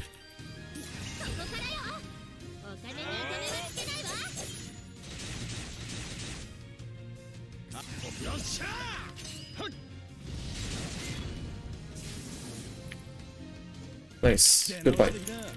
So yeah, as I was saying, we used to pick up the Force Shield, which would be put on to mainly Flareon, to allow him to survive a lot of what we call double taps, is essentially when he gets double targeted, and also a certain attacks from some more powerful bosses for later. But what we figured out was that we can actually make use of the adamantine shield that we have already. It has less physical defense than the Force Shield, but you can make up for that loss of defense with nuts. And then you have to do a bit more swapping around of equipment. For example, Alvin was supposed to get the adamantine shield to live certain attacks, but since he doesn't have that anymore, he doesn't have the bulk to live some attacks, which is why we teach him Hang Tough now. Before that, we would not teach him Hang Tough and just rely on his sheer bulk and equipment to survive. But it turns out actually that despite having to swap around the equipment more, it's actually faster to do it this way because the menus actually get shorter because you don't have to bother equipping Alphin as much anymore because you can just rely on Hang Tough to ensure that he survives important attacks. So yeah, that's how we actually just figured out a way to cut out the Force Shield entirely and save 18 seconds in that split. And right after the chapter 4 of the character that you started with, you actually get the credits, which is an 8 minutes sequence. So this is a good time to actually, you know, take a break. In the marathon, sometimes if there's a charity, if it's a charity event, it's a great time to read donations. And yeah, it's just a good time to chill in general because up to this point, the run has been pretty volatile, and it's just nice to catch a breather. From now on, the run's gonna be a lot more stable from this point forwards. So yeah, you can actually just chill and enjoy the music for a while. This is typically when runners will take like bathroom breaks if they need to. Maybe get a snack, get more water. I'm actually gonna take one myself, so I'll be back in a couple of minutes or so. And I'm actually gonna get more water as well.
Alright, I'm back. So, yeah, gotta make sure you stay hydrated. This run. Actually, I have a bottle as well. I have a lot of water.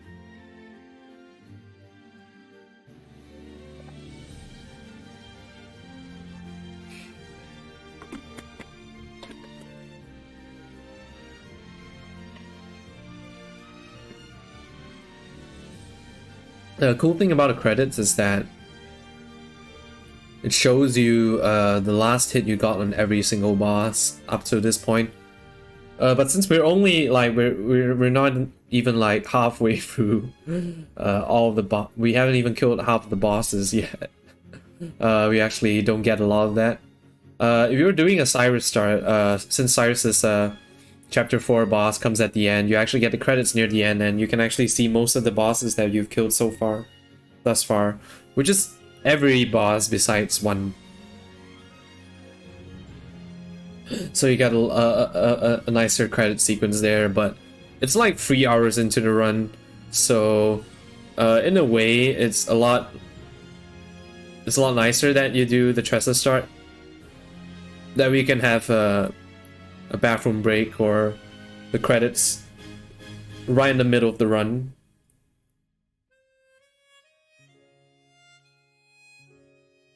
And yeah, this jingle here, this is Tressa's theme. Tressa's jingle. Every character has their own jingle. But I haven't heard all of them because... well, I have heard all of them, but the one I hear the most is Tressa because she's the character that you start with for this category, so every time I hear the credits, it's always Tressa's theme. But yeah, every character has their own unique jingle.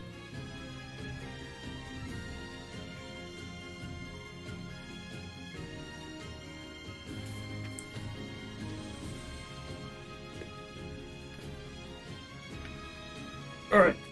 We're gonna continue very shortly, just to make sure.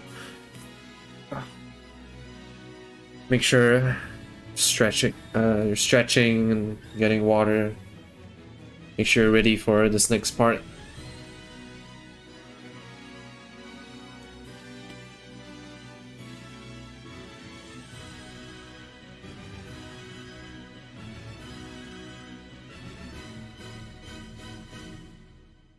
Okay, that's the end of the credits.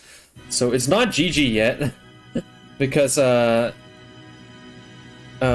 main goal, the point of this category is to defeat the final super boss, and that only unlocks after you finish every character's story and complete the required side quests. So we've only completed 2 chapter 4s so far, so we still have 6 more to go, but the final 6 will be pretty quick compared to the first few. So we're gonna do Alphen's chapter 2 now. We're gonna come back to Goldshore. We only came here just now just to pick up mainly the magic L and to do the first part of it and warp out. Now we're here for the second part, which is the boss. And now that we have the sorcerer class, it's you can imagine it's gonna be a cakewalk. Okay, did I say it correctly? Okay, it's gonna be very easy. It's gonna be a piece of cake.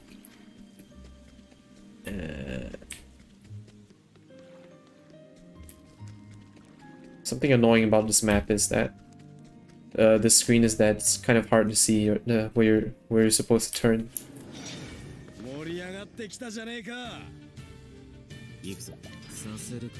Alright. So far, so good. I mean, none of these fights can go wrong, so you kind of just want optimal turn orders.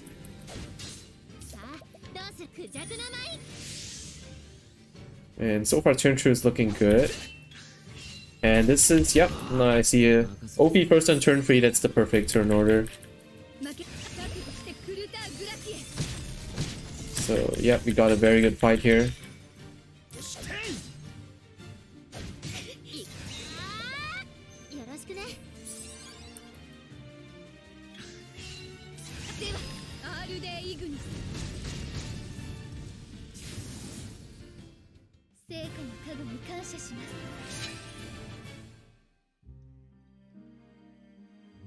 Okay, Alpin's at level 30, so I can actually scrutinize an extra Thunder L and Noble Court later. But judging by my stone count so far, I might not need to because I have a lot of L stones right now. Because I managed to dupe I believe one, and then I also got one extra drop from the Thunder Elementals just now. So the main stones you want to have is that you want to have a few Shadow Elves, and you want to have like Fire Elves or Light Elves, and then Thunder Elves are also useful because there's a piece of equipment later which allows you to replace your Fire or Light Elves with Thunders. And here we turn in the quest item which we picked up in Grandport just now. That's why we had to do Tressa Chapter 4 first. And now we can finally finish Therium's Chapter 2. Been running around a lot. So yeah, if you want an extra Elstone, you can inquire the lady at the entrance of this town. But it only works if Alpin's level 30. Which he usually should be if you're on the normal XP curve. But sometimes he can be just depending on the encounters that you get or whether you skipped encounters, he might be one level lower, which is fine.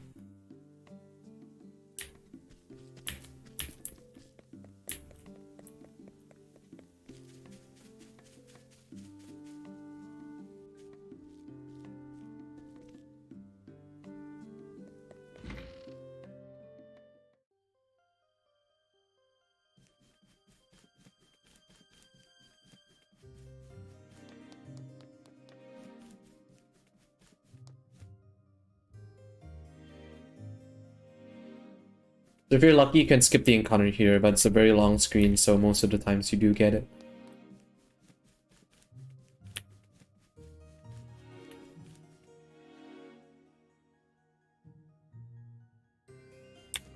Yep. Yeah. Usually I get it at the entrance here. It's not very likely that you make it to this door here without an encounter. Saves you like 7 seconds or 8 seconds if you do.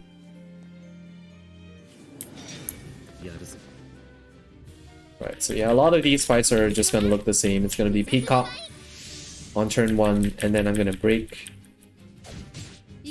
Elemental break.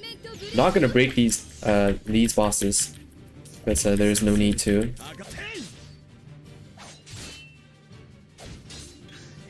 Well, might not have needed to. Depending on Therion, but in this case it's the same. Alright, I got a very good turn order here, almost perfect. Nice, he didn't use Magic Missile, that's the slowest attack that he has. And then, notice I'm healing OP's SP here. This is to set up her SP for the next fight, so that I don't have to heal her SP in between. Now we make use of Orlick's Light Weakness to hit him for more damage here.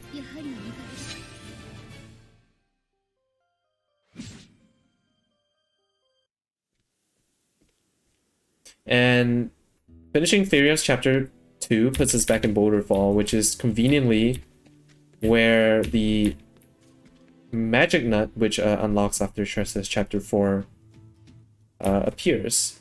Well, Omar appears and he has the Magic Nut, so we're gonna purchase it from him. Can steal it, but it's 80%, so I usually just don't bother with it. And now we want to give the bracelets, and then give the accessories to Cyrus. So now we're gonna do Cyrus's Chapter 2 and 3. And Cyrus is very, very squishy, which is why you want to give him as much bulk as possible, and even then he can still die in one of the fights later. Nice. Now, Fort Nuts are important because they're going to increase Therium's physical attack, and he's going to be needing as much physical attack as possible for the final boss.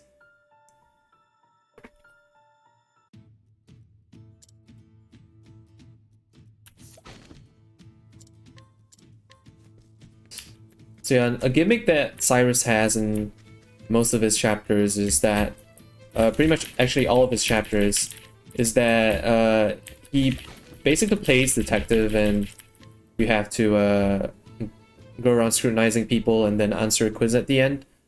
But since we're speedrunners, we know all of the answers. So yeah, when in doubt, 2 is the answer. So in chapter 2 it's 2, in chapter 3 it's 3, and in chapter 4 it's mostly 2s with 1 3. So there's never 1.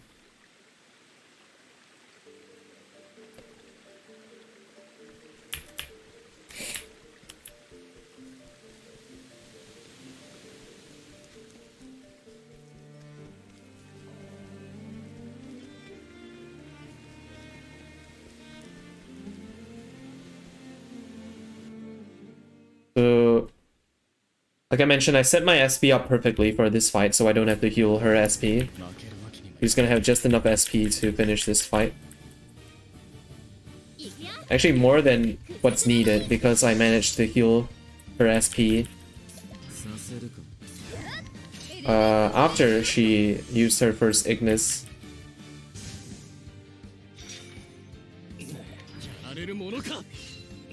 I'm just gonna heal Cyrus just to be safe. He has a free turn here anyway. You wanna pay attention to your cursor here.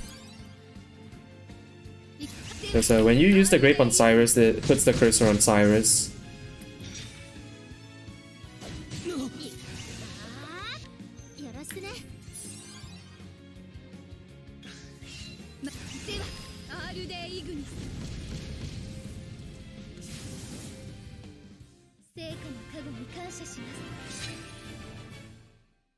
Yeah, there's one thing you want to pay attention to is the cursor, because a lot of buffs, a lot of times you want to land your buffs and give BP to Ophi. And by default, the cursor is on her. That's why we kind of swapped Ophi to the first slot. But sometimes if you use items on other characters, which you will have to do sometimes, it actually puts the cursor on them. So you have to make sure you pay attention to that and don't just mindlessly use items into the wrong characters or buff the wrong character.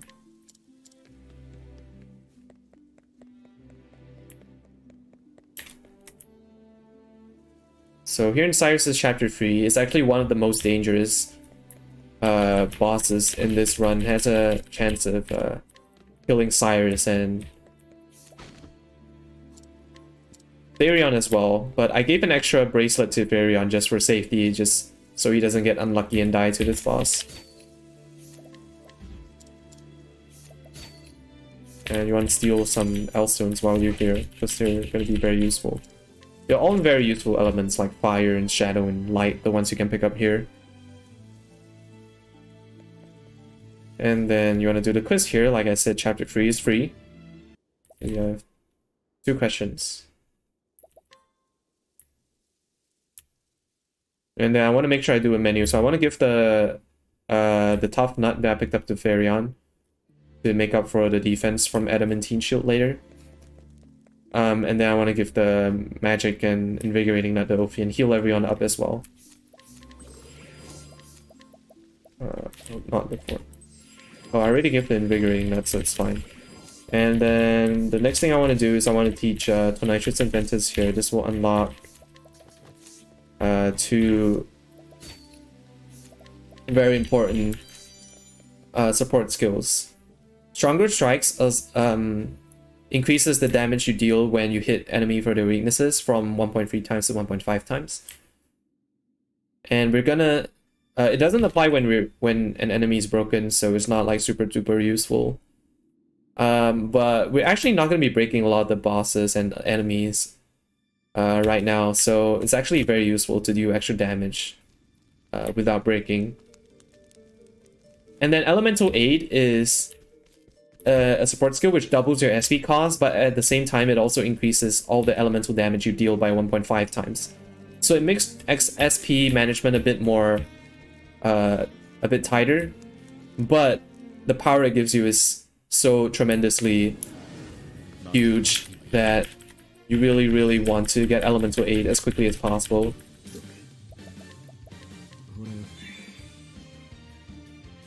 So this fight can be a bit troll sometimes. Cyrus is the squishiest one, so you really don't want him to have him take attacks. If they hit into Ophelia or Tressa, it's good. Nice. Yeah. And the main thing is these ads. So in this case, they didn't use the funny tornado attack. The haha tornado goes brrr attack.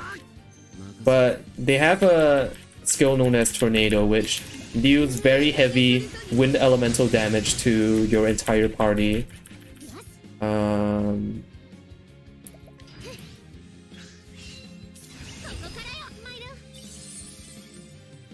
pretty sure I'm not gonna kill the Elstone here. It's just based on the damage I did, so I was thinking whether I should just have tossed the stone with Tressa, but it's fine. I'll use the Thunder S here. Yeah, it's a range at this level, so if you don't hit the range, you just use like an S-Stone or something to fix the range. But yeah, Tornado is the main annoying part. So if Yvonne hits into Cyrus and Yvonne hits for a lot of damage, and then both the ads use Tornado, or even just one of them attacks into Cyrus and the other one uses Tornado, Cyrus is going to die. So mainly you just don't want Cyrus to get hit in that fight.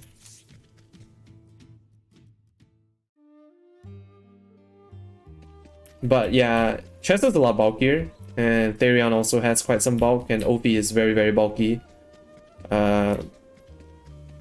So if they hit into other characters, it's generally fine.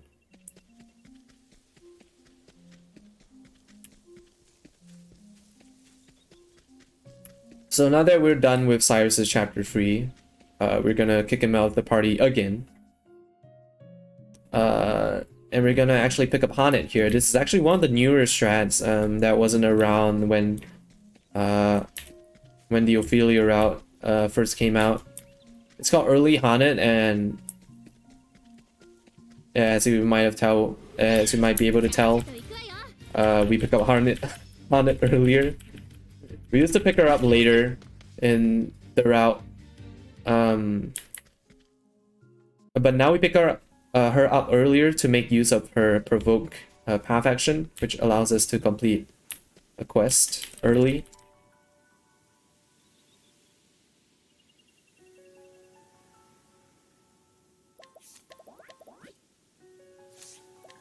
And what we do is, while we're recruiting Hanet, we also put Alpin back in the party, because Alpin's gonna be in the party for quite a while from this point onwards, until we are done with everything and we are ready to start rushing through all of the chapters. Nice. So I got the encounter outside, but I skipped this one. It's pretty unlikely that you skip both, but if you skip both, it's really nice. But yeah, you're guaranteed to escape from all of these encounters. They're just annoyances if you get them. And why you want to get Hanet early is so you can do Alphys' side quest, which is the other side quest which you need to complete to unlock Galbera.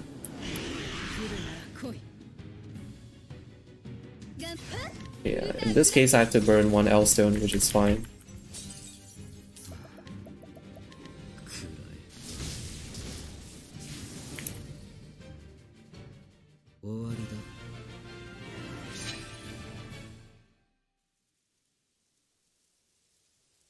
And what we did last time is we used to use Olbrix. Olbrix, the counterpart to Hanet. It's kind of like Ophelia and Primrose.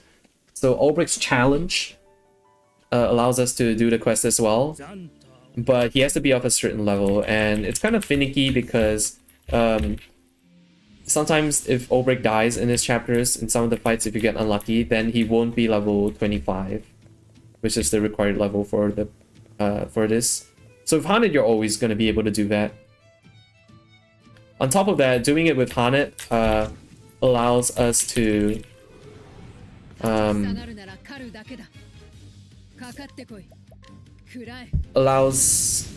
do things a bit quicker, because we don't... With Ulbrich, we had to go back to Saint Switch one additional time to complete the second part of Alphys' quest. So yeah, it's a two-part quest. So after this first part in Boulder Fall, you will spawn in Saint's Bridge. Oops. You will spawn in Saint's Bridge. And you want to come here to do Alphin's story anyway. So the way we set it up by doing early Haunted is that you make him spawn in Saint's Bridge, and then you can do Alphin's story at the same time as you complete Alphys' side quest.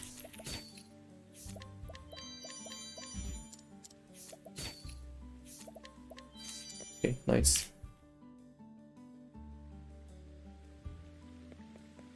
You notice I only have one reputation left. If Therion failed that steal, I would have been in a lot of trouble. Not really, it would just have been really annoying. Because I have to reset reputation here. And also get, I also have to spend 8,000 extra leaves to reset reputation. But I think, judging from my stone count so far, I don't need to steal any more stones in that town. So I don't have to worry anymore. Now I put Tressa back in my party because Hanet's not needed anymore.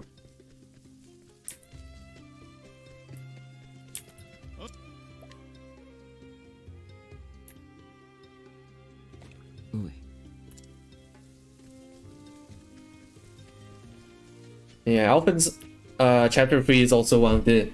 It's kind of like Therion 2. It's one of the chapters that takes a lot of time and a lot of running around to complete.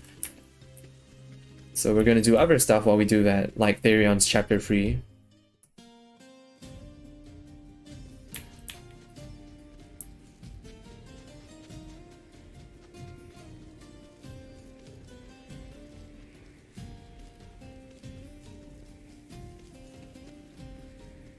Nice. So sometimes you can get an encounter here, but very rare. And after this, you're supposed to warp back to town and then steal something. But you can also just go to Saint's Bridge to do more of Alphin's story. And at the same time, here we're going to do Alphys' side quests. We have to inquire him.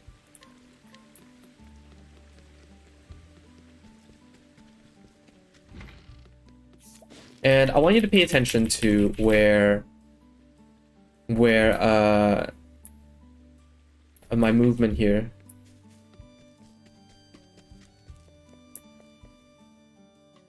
So I also want to purchase an item here known as the Battle Tesla staff, which is in the church. So I have to go to the church. So after this, I would be going to the church to purchase that. But pay attention to where the quest NPC is.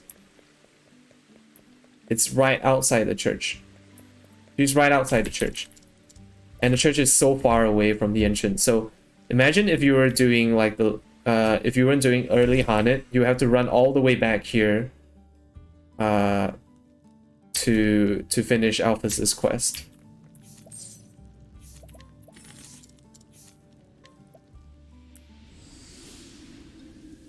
That's why it's a lot faster to do early Haunted, because then you can save on all that running, because you're gonna go to the church anyway.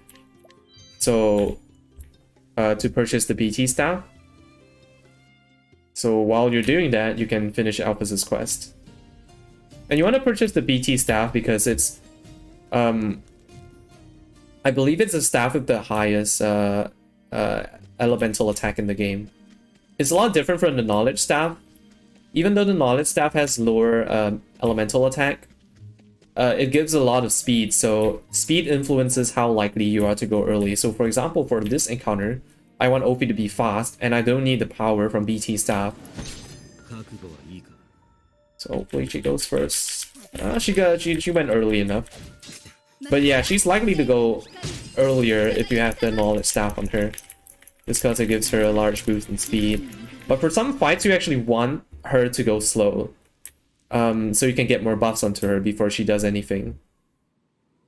And you also need the extra power, like this upcoming fight, which is why I wait until after this fight to do this menu. equipment. And I'll do Gideon's dagger.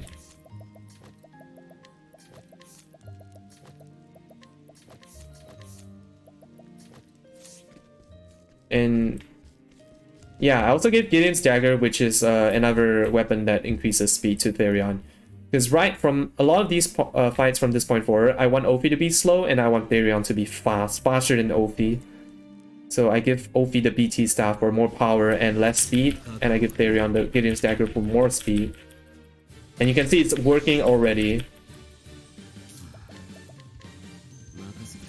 And yeah, for this fight, you really want Ophi to go later. I could have used sleep there because I managed to get a couple of those.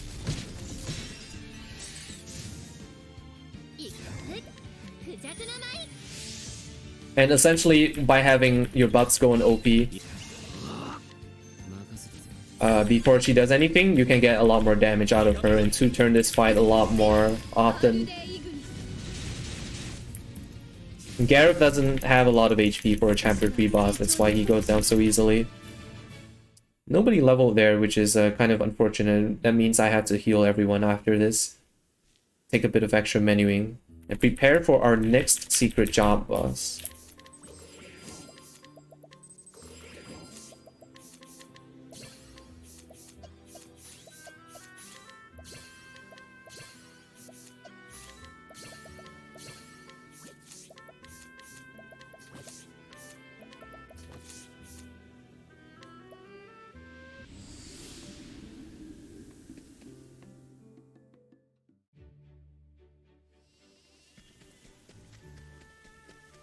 So yeah, now we're gonna fight Steora. Steora is important to fight early because she gives you Hard Worker, which is a badge of friendship except in support skill form. So we want to kill her as quickly as possible so that we can get more JP. And we want to wait until we get the BT staff because we're gonna need that extra power. And also the JP route lines up perfectly such that we get augmented elements, which increases our power further. So this is one of the few fights that something can go wrong. Essentially, she always confuses someone, and if she confuses the wrong person, things can get very dicey. But in this case, it's perfectly fine.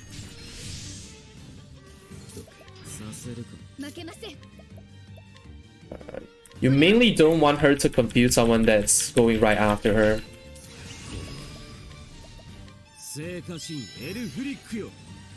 And then there's quite a few things you have to pay attention to. So like you need to take off one shield here, and you want to get up Alfrix on turn 2, so that you can start breaking her very easily. Alfrix doubles your skill usage. So essentially, right after you cast your skill, you cast it again. And we use this to circumvent the damage cap. Because right now our damage is capped to 9,999. So we can get around that by using Alfrix, essentially doubling our damage. Also allowing us to break a lot easier by taking off 2 times the normal number of shields. And Steora changes her... She has a chance to give you between either 4, 8, or 6, 12 shields. 12 shields is the slowest pattern. And 4 shields is the best pattern. So I got nice pattern here.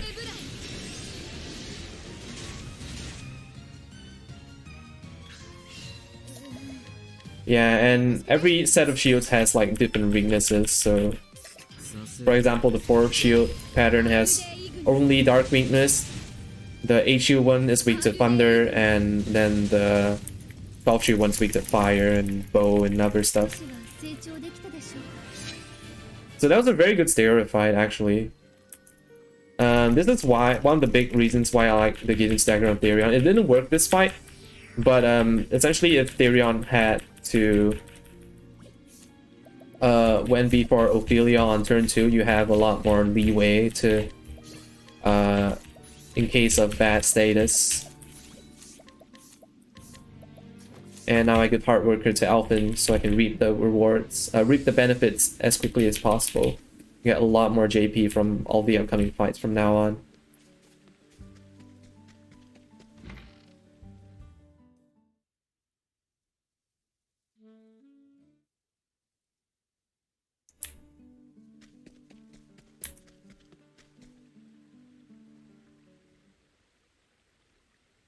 And yeah, we waited until we unlocked like Alfrix and Augmented Elements and got the BT staff until then we fought Stira. So we were able to 5-turn her.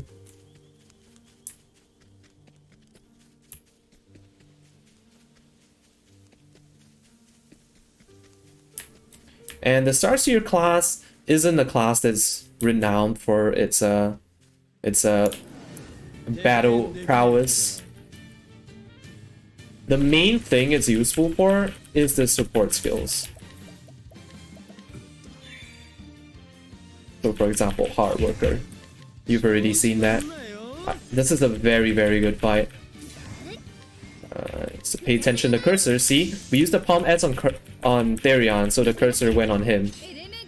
So you want to make sure you get your Peacock on OP. But now it's on OP, so I know I can just match through for Alfrix here.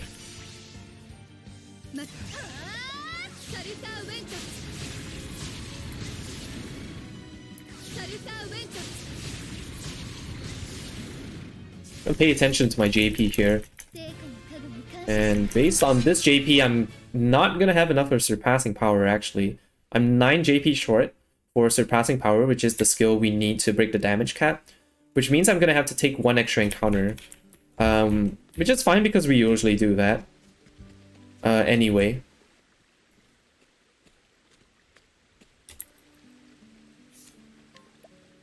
So if I get an encounter here in Alphen 4, I can just kill it.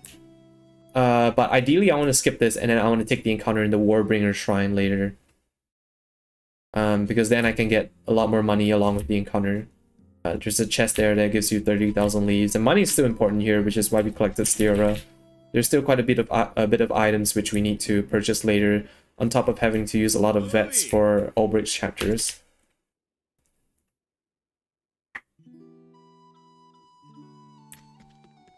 Yeah, but I was talking about the Starseer class. I'm not going to be using it for damage. Well, we are going to be using it for damage, but not from its from the job itself in battle. Not the base skills. We're going to be using the support skills. And it has a few of the most important support skills in this run. The first of which is Boost Start, which gives you 2 BP at the start of every battle, so not very suitable for long battles in casual playthroughs. But in speedruns, it's very impactful because it essentially cuts all your fights by 1 turn. And gives you access to turn 2 divine skills, which you can only use with full free BP. And then BP Eater, which is another support skill. Essentially, what it does is that every skill you boost deals 1.5 times extra damage, and that is basically an unconditional 1.5 times increase to your damage, because every time you want to deal lots of damage to bosses, you're going to be boosting anyway. So BP Eater really is just a 1.5 times multiplier with no drawback whatsoever. It's hands down the most broken support skill in this game when it comes to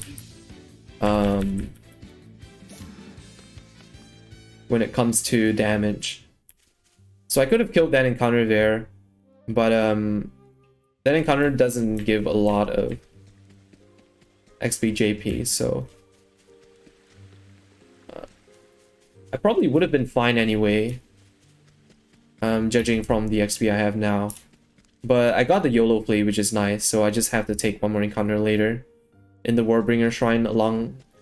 And like I said, I want to do that because if I took the encounter here, I'd probably skip the 30k chest to try to skip the Warbringer encounter.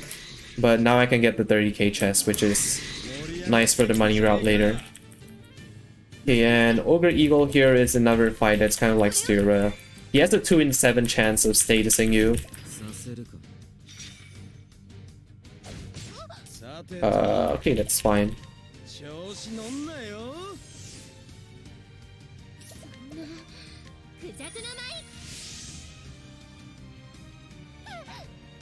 Yeah, Chester getting poisoned here is no big deal.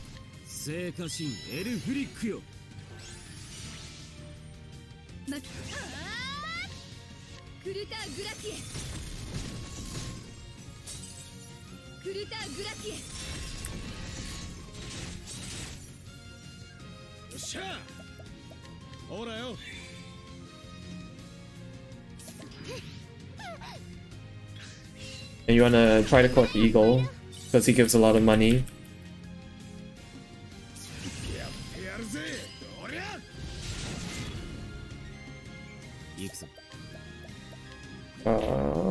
I'll use a Lightstone. Ah, duped it. Nice. Deciding which stone to use, because the elements matter here. But this is a good fight, no bad status or anything.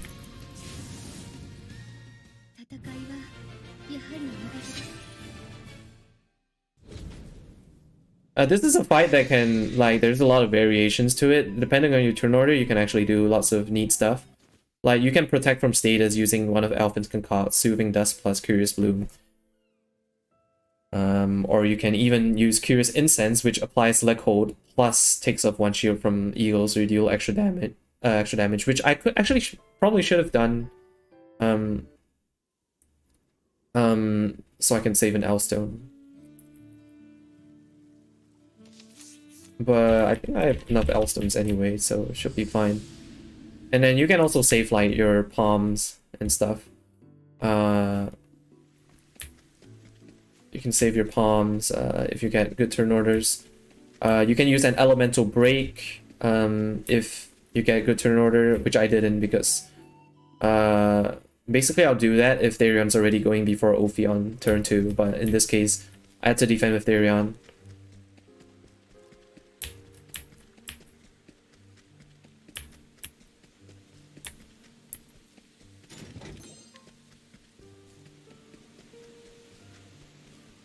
So I want to take the encounter here. There's a small chance I get a Revenant, which is the bad encounter. But fortunately I didn't.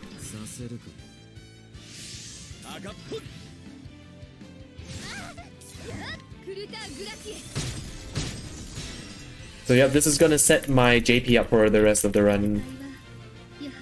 Basically, yeah. I'm gonna have enough JP for the rest of the run. And I'm gonna teach Surpassing Power, which will allow me to break the damage cap.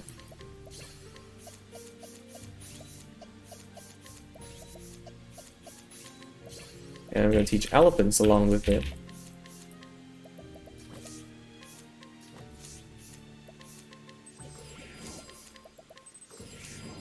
And you want to teach Elephants now, that's the Scholar Divine skill.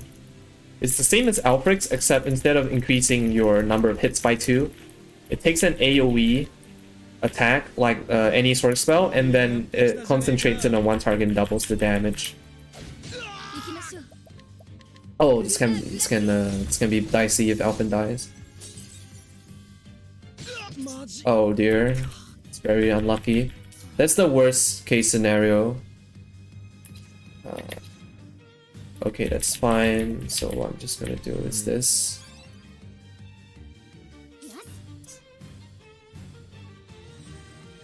Okay, I'm gonna have to.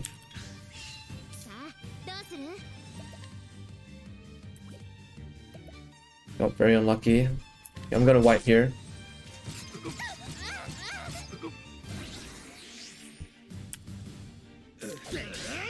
So I was essentially hoping that Tressa would go before Ophi on this turn. Oh. What? I shouldn't have broken him. Her.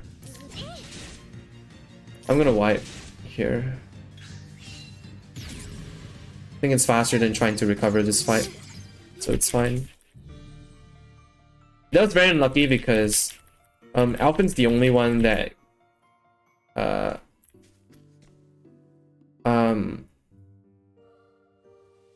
Alpin's one of the only ones that can die, because other characters, if they get hit, they'll be protected by Alpin's cover. So Alpin's the only one that isn't protected by cover.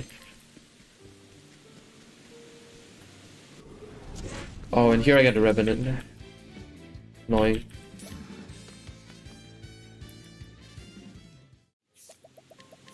So I'm gonna remove evasive maneuvers so I can force one encounter.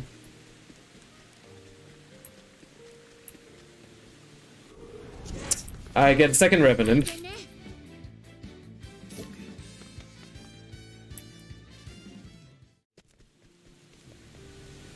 Okay, I'm gonna force one encounter here just because I need it.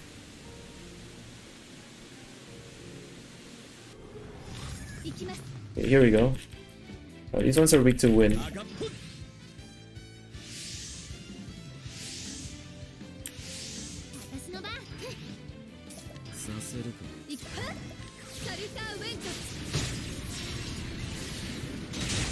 Oh. Oh, I guess so. Yeah, I thought they increased their defense, so it's fine. Kill them with a stone here.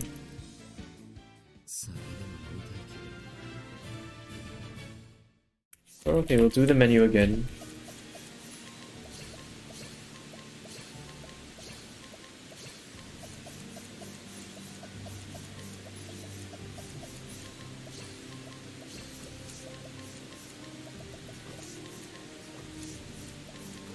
Oops, everyone's already at full. Okay, let's hope the fight goes better this time.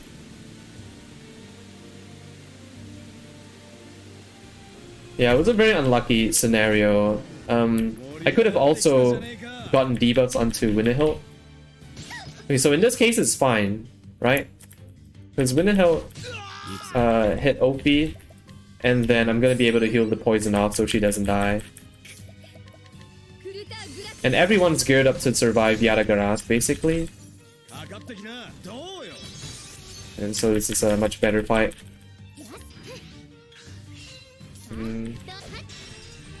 So you want to use E-Break here. You want to try to break with another character if possible, because E-Break has a chance to miss.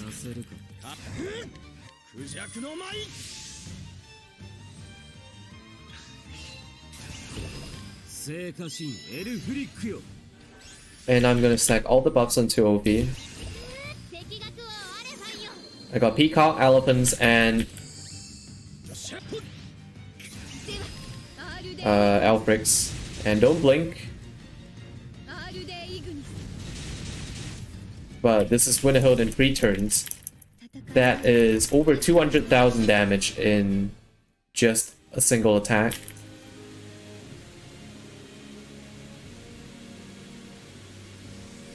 So at this point you can really start to see the sorcerer class shine.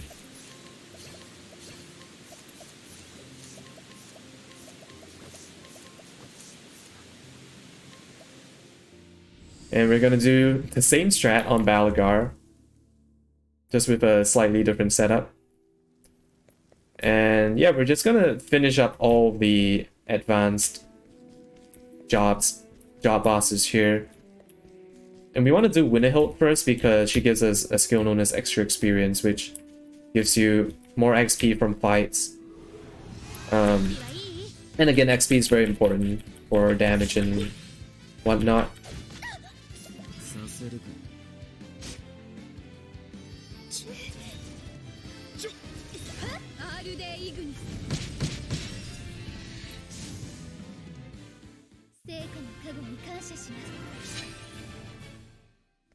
Alphen. Okay, Alphen didn't take damage.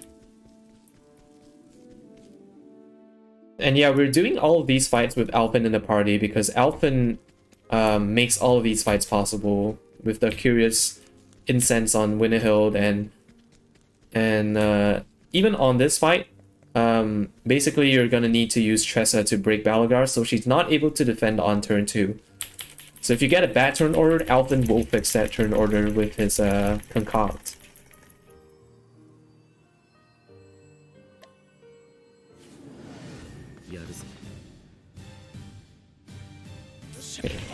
So very simple fight. As long as you don't get OP doesn't get crit. So that's good.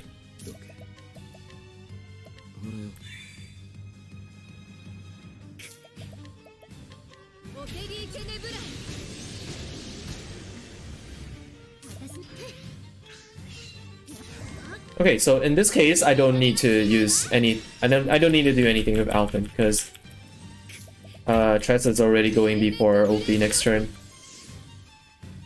So this is a very good fight. I'm just gonna do this. Pay attention to your cursor, very important.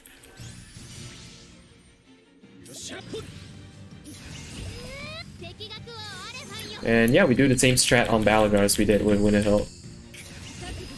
We used to do Balagar first before Winterhill actually, because that unlocks the Rune Lord class, which has a skill known as Transfer Rune.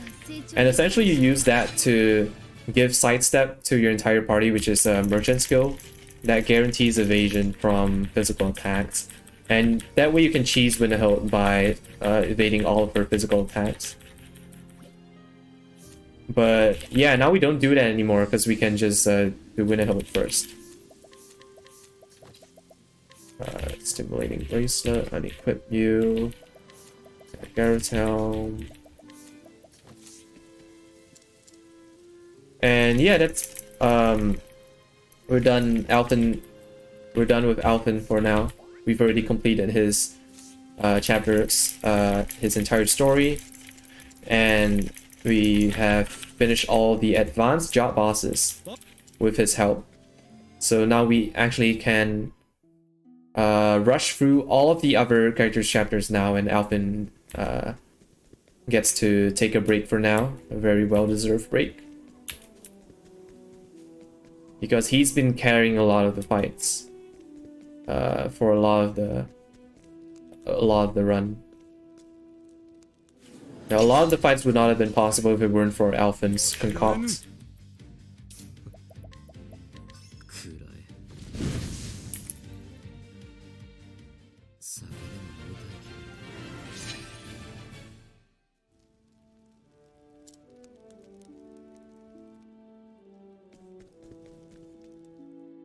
And yeah, we're starting off with Olbrich's chapters. There's a very good reason why we pick up our characters in a certain order. So we start with Olbrich.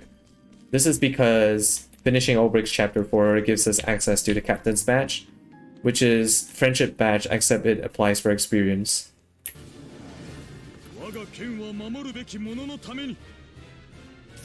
A bit unlucky, OP's third. I gave the Knowledge Staff to OP, so she'll deal more damage. I mean, she'll be faster. But it wasn't working here. It's a bit of time loss.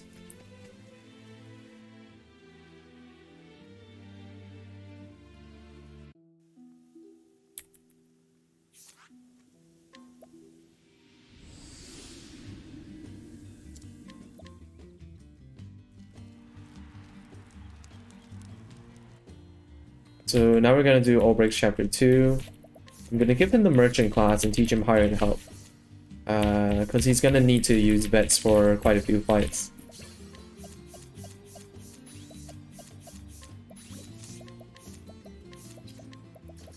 I'm gonna give Therion Boost Start and Hard Worker. Just because Hard Worker was an Alphen just now. We couldn't teach it to Therion because we needed the... He didn't have enough JP then. And the main thing about Olbrich's chapters is that he has to do a lot of these challenges, which he challenges people to duels. And instead of having an honorable fight, he just chucks 30,000 leads and uses the veterans on them. Hires someone else to do the dirty work. It's always a really amusing part of the run.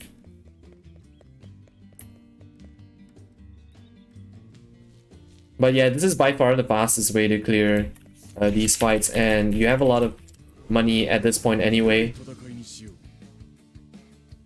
If you wanted to save money, you could, but you have to do a longer fight. And then you also have to use an L stone. So that's really not ideal.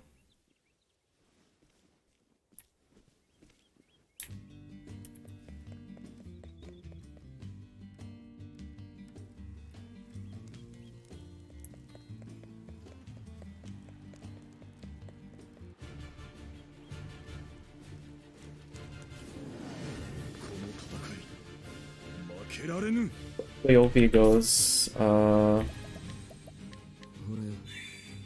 starting to doubt whether I even have to beat the knowledge staff on OP. Because she's been going very slow for a lot of these fights.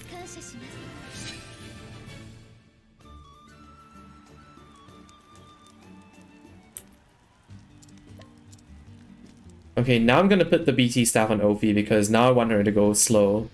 And then I want the extra power as well. See, I did have the knowledge staff on her, but she just wasn't feeling it. And now she's probably gonna go first for all the fights just to troll me. So yeah, there's no dungeon in Ulbricht's Chapter 2. You have like this sort of a gauntlet of bosses. Oh, actually, this is a very nice turn order. I get to kill Joshua before he does anything.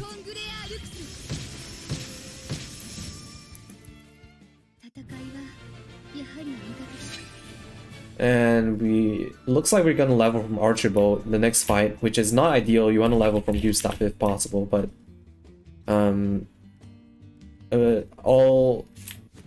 I just need to do a bit of extra SP healing later, and that's all.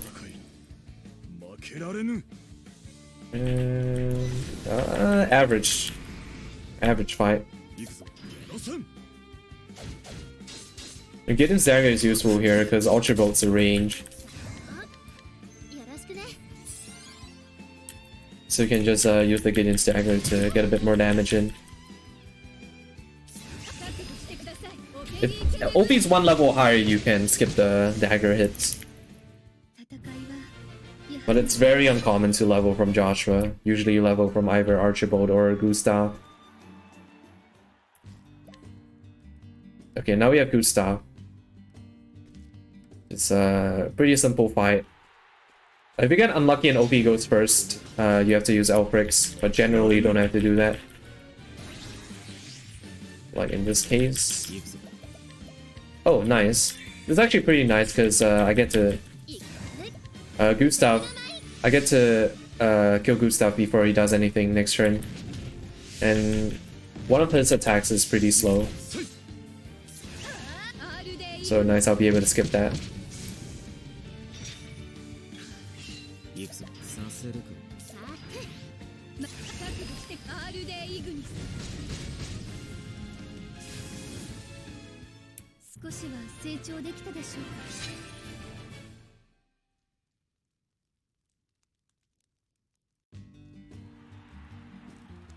And now we can go to Saint's Bridge. We still have to make this trip here just to get a Fort L, but last time you would do this and do Ephesus quest, but it's still faster to just get this nut. Warp back here just to get this nut, because then you still don't have to run all the way back to the church. I'm gonna put the knowledge staff back on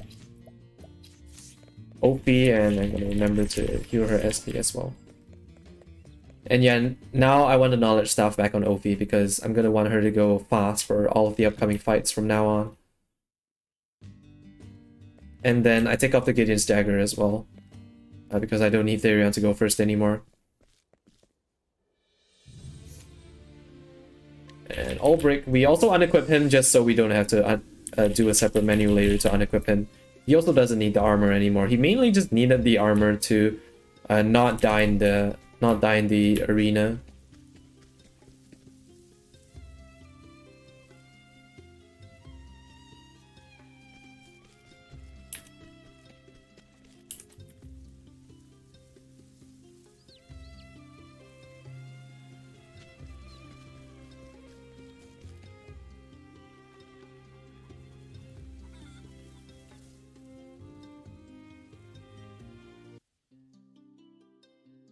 So yeah, these two upcoming fights is one of the big reasons why you want the knowledge staff on OP.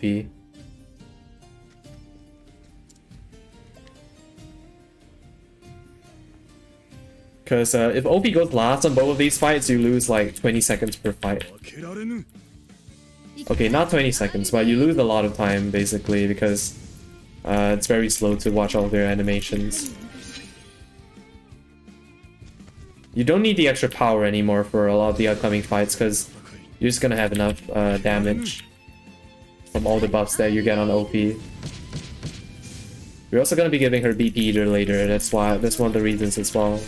She's gonna get even stronger.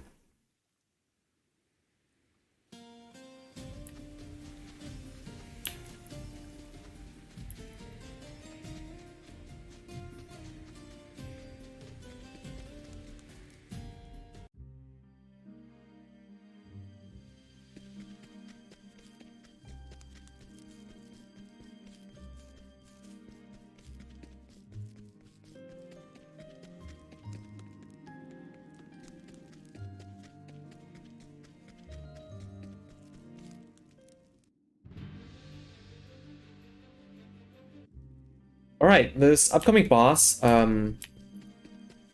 looks a lot like Komodo height. Just look at him. Oh, it's a bit unlucky. I'm gonna pump as myself.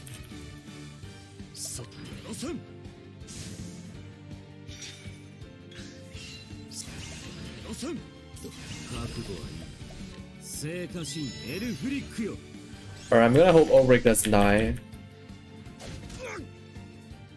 But he might die actually. Yeah, it should be fine as long as I do this.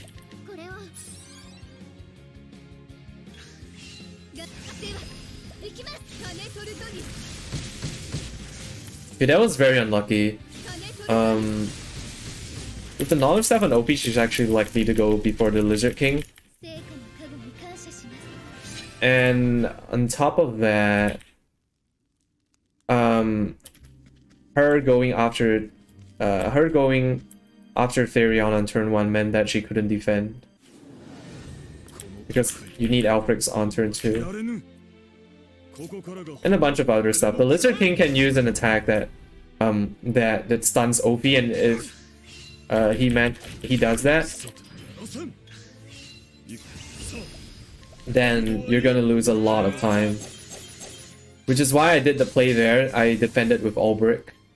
Ulbrich actually has a very unique defend, whereby you can boost his defend and it actually absorbs all the attacks instead, kind of like cover. So I used that to make sure that OP didn't get stunned. But I got very unlucky, and as well because both the lizards went before Ophi and killed him. So I had to delay my kill by 1 turn as well. So yeah, that was probably the worst that fight could have gone, honestly.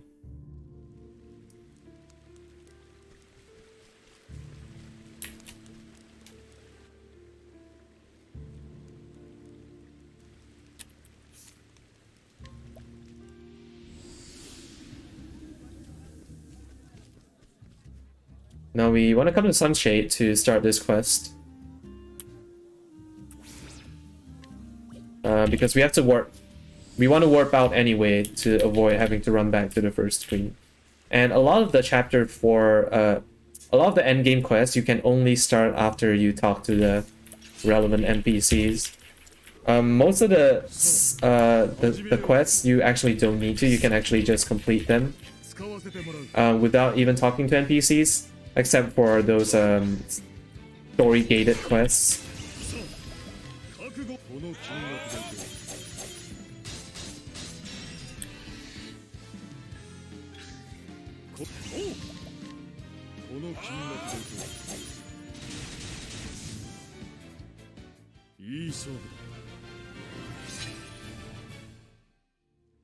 Alright, so after this fight is where we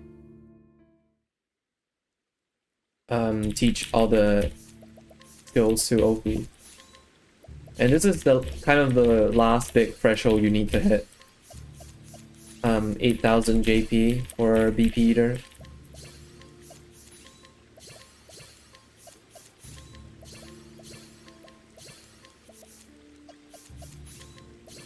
Which is why I needed to take the Warbringer encounter just to have enough JP for this menu. Stronger strikes. Oops, wrong. On restart. Oops, didn't mean to do that. Yeah, so if you don't have enough JP in this menu, you actually have to run through Werner's Mans and get kill one encounter. But normally you don't want to do that because there's a chance that you can get 2 encounters, which is very bad. So once we enter Werner's Mans, we actually just warp out back into Riverford, and we can actually go back from there, and it actually puts us further into the dungeon for some really strange reason. It's one of the weirdest dungeon designs. Like, you can actually just go back to town and go from there.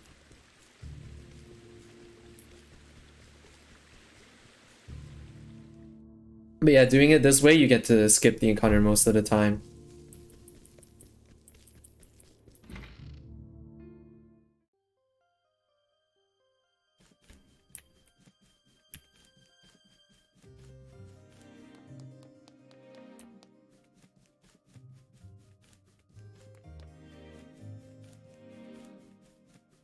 Werner has a mechanic where he's able to terror your characters with his physical attacks. That prevents you from gaining boost points, and then also prevents you from using boost points. So if I'm unlucky, I might have to delay my kill here.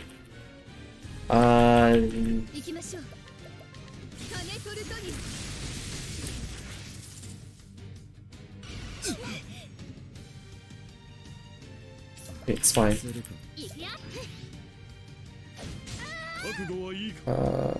It's fine. Yeah, you can actually break and then you can kill with Ignis. But I can take advantage of my turn order here. And I can use a Tonitrus instead. Or Lux, depending on which one you want. But yeah, this will kill him as well.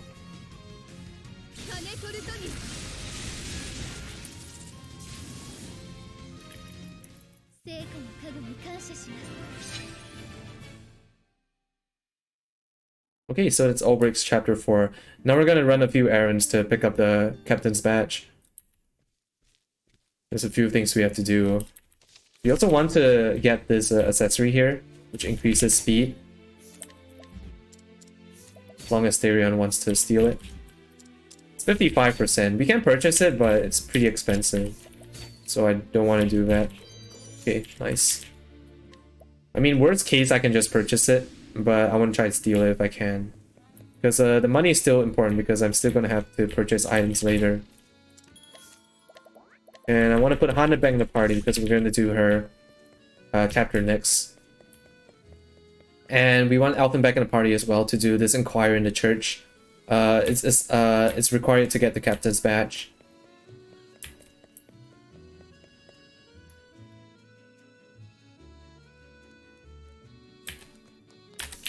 And Hana's chapters are mainly the chapters where you want to save your L-stones for. So Ulbricht can use skills in his challenges, that's why we use vets. But Hanit can't. She can only use the Pokemon she captures and also items. So we just use soul stones for all the provokes because we can't capture good enough monsters. And also takes a little. It's also very annoying to capture monsters. You have to weaken them and everything. And it's not guaranteed. Stronger monsters are very hard to catch. So we just use soul stones.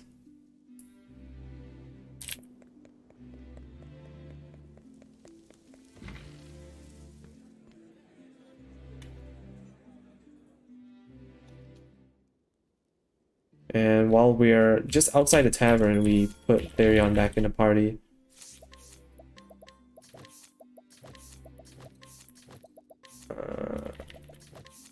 Dispatch. I have the Gustav shields on. I have the Gustav shield on Hana right now, which gives her a lot of evasion. And if I dodge attacks or get a good turn order, I can skip having the heal on this fight.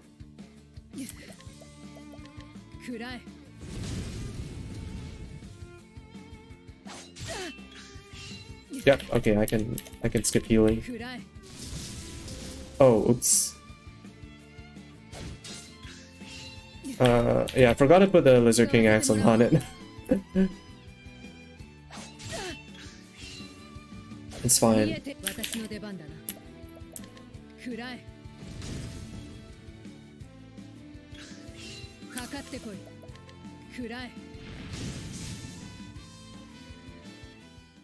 I did a bit of a slower fight there.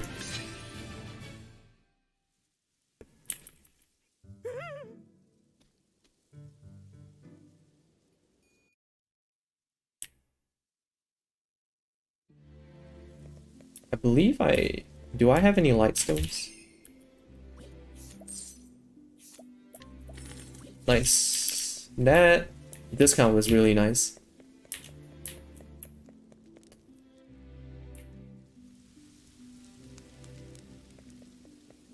I believe I should have enough light stones. I think I duped my L stone. My light L just now on Ogre Eagle.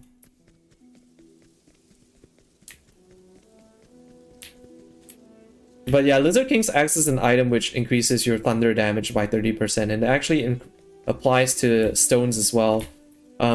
So in that fight, you wanted to use 2 fire L's to hit for weakness. And you can replace the fire L with a thunder L if you have the Lizard King's axe equipped. So in this case, I'll use a light L.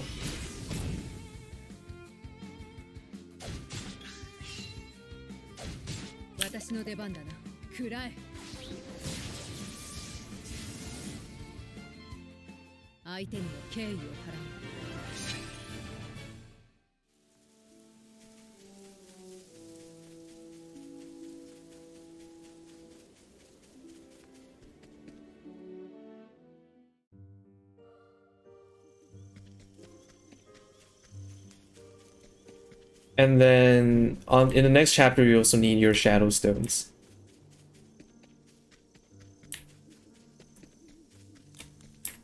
Right, I put the BT blade on Therion. It's a nice sword that increases all physical damage by 30%.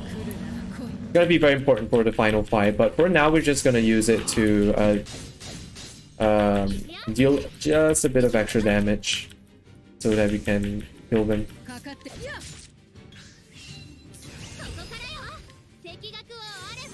Nice that the boss summoned all the ads after OP.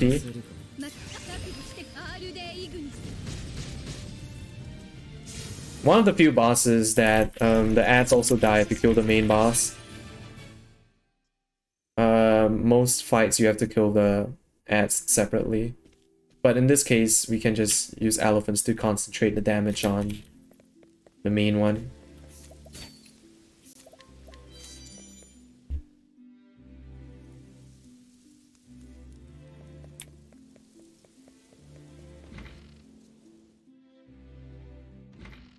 And yeah, I'm still picking up these fort nuts because if you miss, just like even if you miss like one of the fort M's, you're gonna be short in damage for the final boss.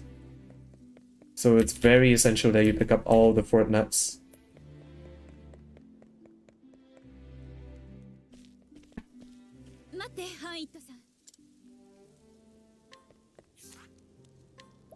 And now we got a still.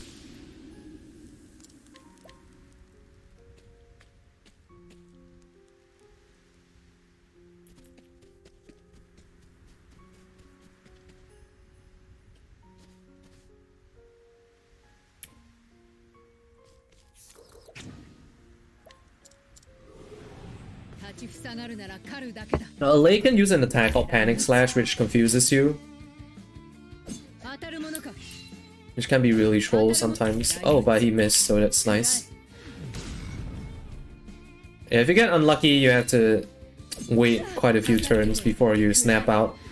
Not snap out, or for someone to snap you out. You can either hit yourself or you can have Alaic hit you. And nice, I have 0 Elstones right now, so I planned my stone route perfectly. I just forgot to equip the Lizard King's axe, but my Elstone count was perfect.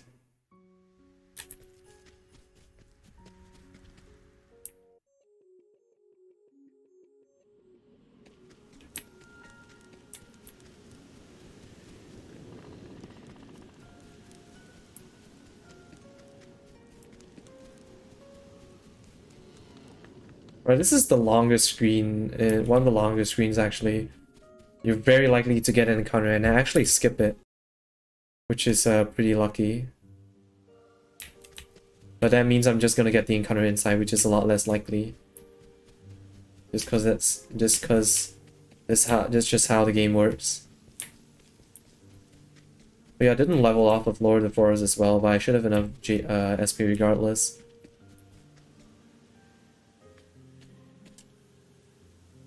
I'll level up with Dragon and get a free heal for Red Eye. Or in the next chapter actually, because I need to kill encounters there. If I get a good turn order, I can actually do a slight an optimization in this fight. If OP goes after the dragon, which she does. Okay, so watch this.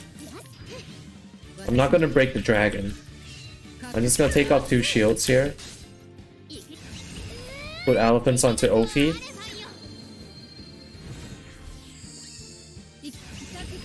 And I'm gonna use Lux instead.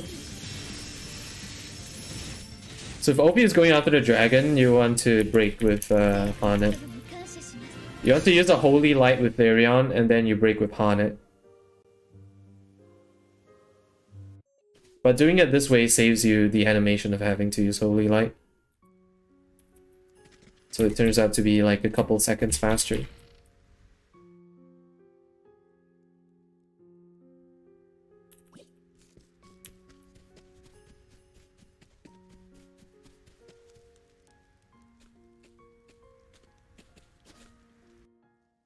And you can see we're blazing through a lot of these chapters.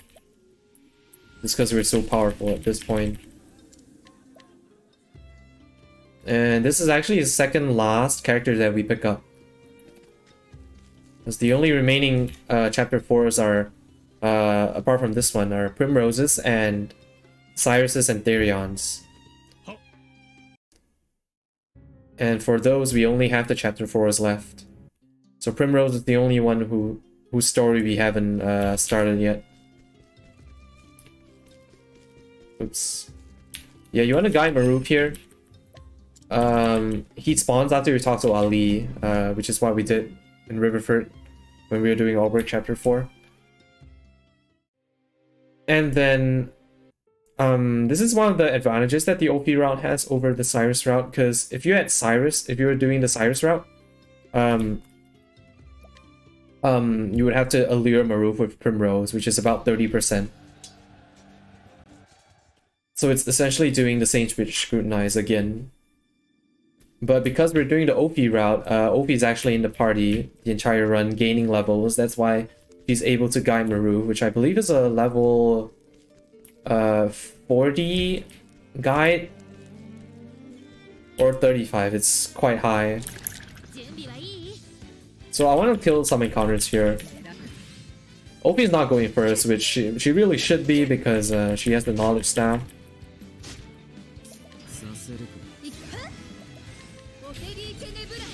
Notice how I used Tana Break here because I didn't want to break the enemies, which wastes a bit of time. Because every time you break an enemy, it loses you like a couple of seconds because of an extra animation.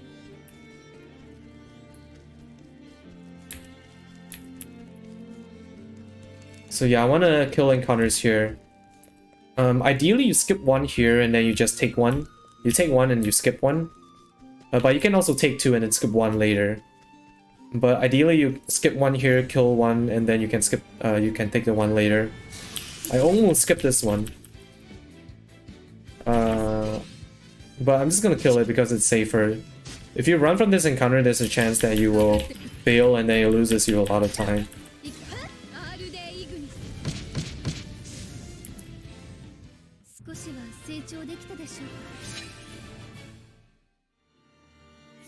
Yeah, I'm just gonna make sure I heal up. Oh no. Not the SP, I meant to heal the HP. Red Eye is one of the few bosses that can actually kill people if he gets like 2 turns. He gets like 2 hits off. Everyone survives 1 hit. Like in this case, if Red Eye hit OP again, I would die. But nice thing I was able to rig upon it before he had a chance to move again. Sometimes Hana gets blinded, you have to use a Rain of Arrows instead, which bypasses accuracy modifiers, because it has its own accuracy calculation.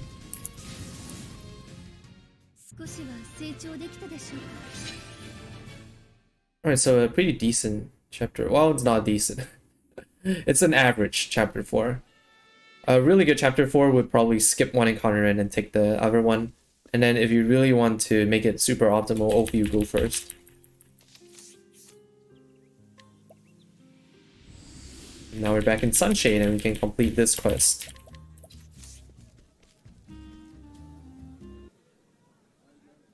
And yeah, this is another difference with the Cyrus route.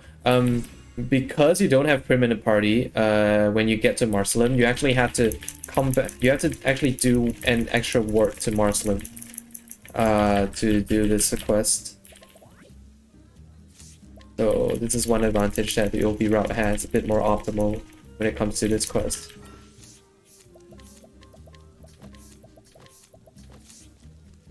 I want to make sure I gear Prim up. Just so she's a lot bulkier.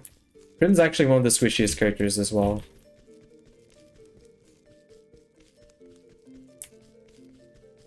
She has very little defense. Cyrus has very little HP, so he's also very squishy. I skipped the encounter here, which is nice.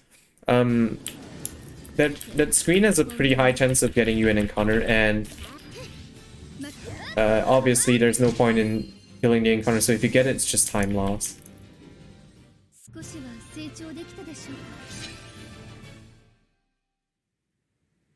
Alright, I'm still short on a tiny bit of money for an important purchase I have to do later. If I don't get a discount on the last item I purchase, I can simply sell an item, so it's not a big deal.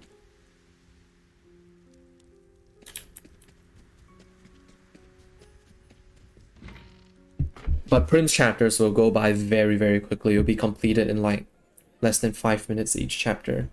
Like 2 or 3 minutes each chapter. Only the last chapter will take a bit longer because there are a lot more screens. And 2 phases to the fight.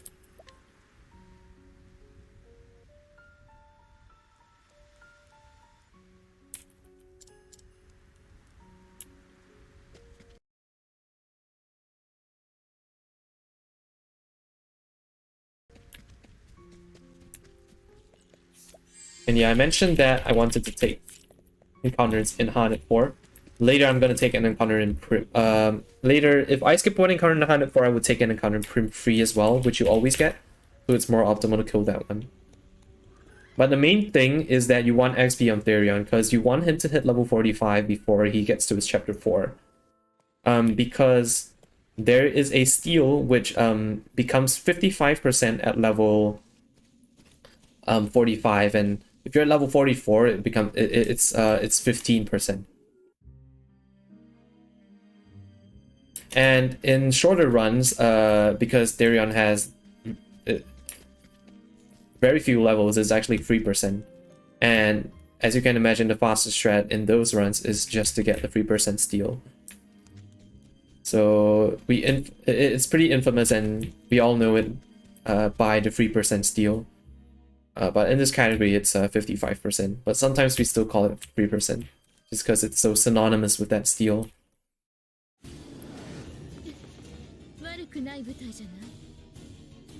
Okay, so I got a perfect fight here. If Tressa goes before OP, you can do the most optimal fight here, whereby you can skip having to attack with Therion by just attack there to pass. If OP went before Tressa, you would have to use your BT sword to hit Rufus a few times. But yeah, here Therion's XP is very good. He's guaranteed to hit level 45 by the time we get to the 55% steel. You want to make sure you talk to Alaic to start this quest. This is also one of the reasons why you need to complete Hanet's story first, because doing Hanet's chapter 4 makes Alaic spawn here. And you want to do this quest to get the Primeval Bow of Storms, which is similar to the Lizard King's Axe. It increases your wind damage by 30%. No discount, so I have to sell Divine Blade. That's fine. I need 61,750, so I believe I was just like maybe a bit short. Wait, actually might have not been. Oh, I think I was fine anyway, but it's okay. But the main thing you want to purchase is this Viper dagger here. This is one of the best daggers in the game, and it's gonna be Therion's Therion's weapon of choice for the final boss. Not only does it give him a lot of attack, but it also gives him a lot of speed, which he's gonna need to outspeed the final boss. And on top of that, he's also gonna be using a skill which scales in speed.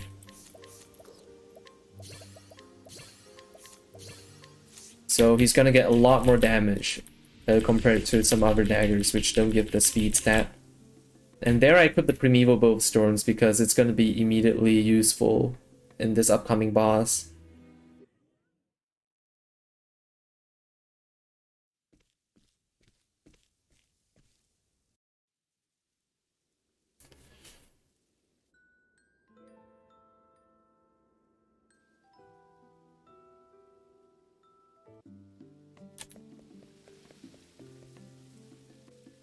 And yeah, we do Prim's story last because she doesn't really offer us anything.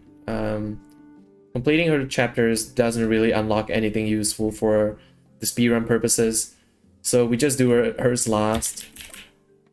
And we complete Ulbrich's and Primrose's and everyone else's before this to unlock more items. Like for example, completing Ulbrich's chapter 4 also puts Archibald in Stoneguard. So when you're there for Hannes chapter 2, you can purchase the double tomahawk from him. Speaking of which, I haven't mentioned a double tomahawk yet. It's an axe that deals 2 hits instead of 1 hit per use. So max boost would deal 8 hits, times 2 boost would do 4 hits, and so on.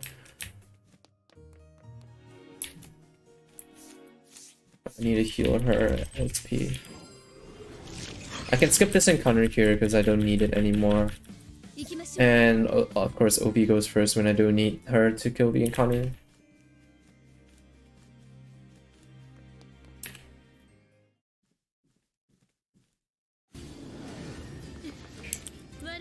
Alright, so pretty simple fight as well.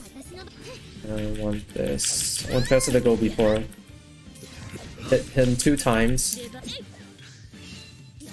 And put elephants on him. And don't need to break him or use E-break or anything. Because the Primeval Bow of Storms is just gonna give us enough damage. It was a good fight. I healed as well from that fight, which is nice. Although I made sure to heal up to full just in case I didn't level here.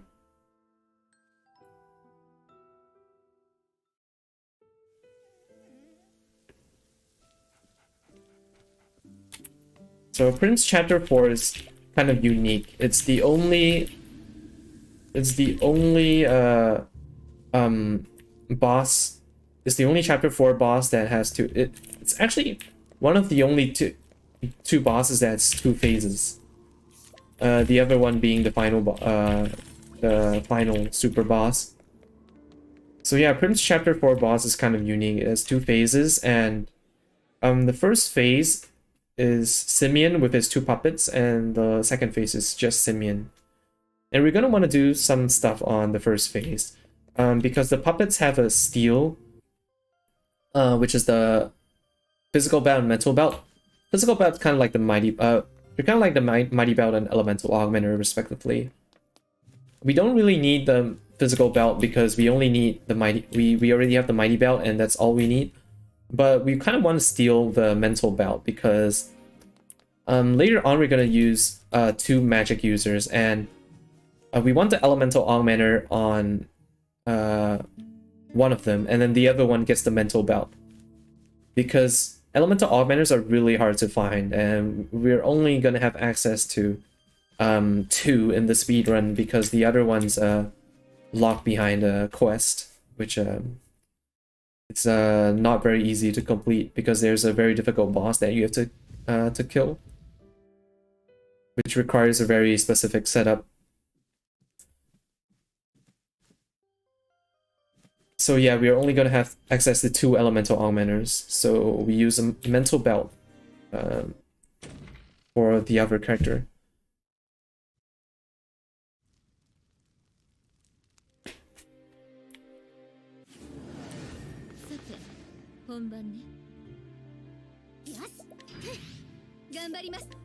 So the fight is pretty simple.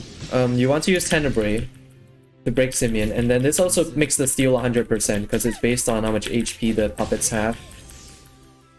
Okay, this is good. I want to make sure I heal OP up because she's not gonna level from this fight. And you want to do it. You want to make sure everyone. You want to make sure everyone's healthy, just so they don't die on the next phase. And then this is very important. You want to make sure you target Simeon. Because killing him will also kill the puppets, and because you have elephants, it's single target now.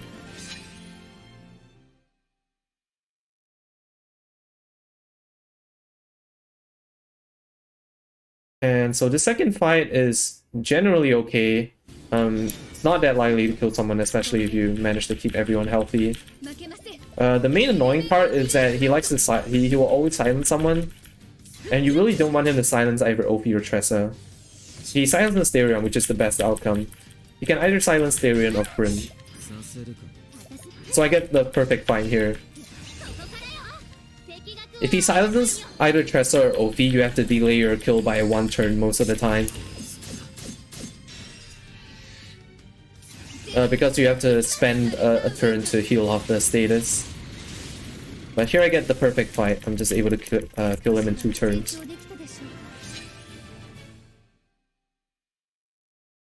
Then we get the Vendetta Code as a drop. It's a piece of armor that increases your maximum HP. We're actually going to use it, interestingly enough, to survive some attacks.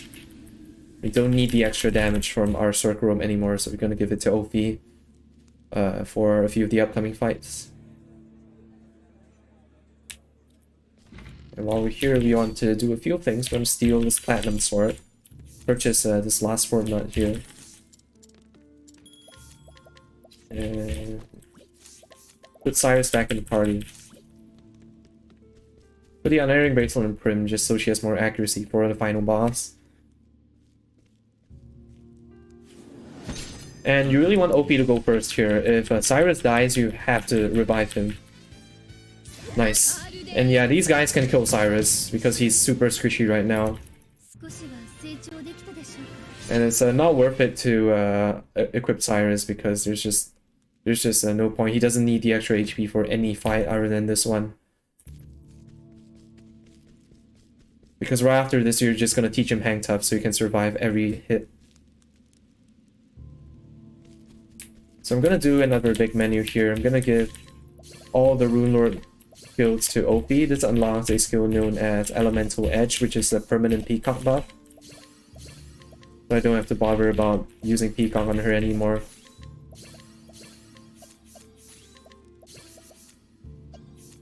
Yeah, and I want to give cover to Tessa. I'm gonna unlock all the warrior skills. It's because she's gonna need surpassing power anyway.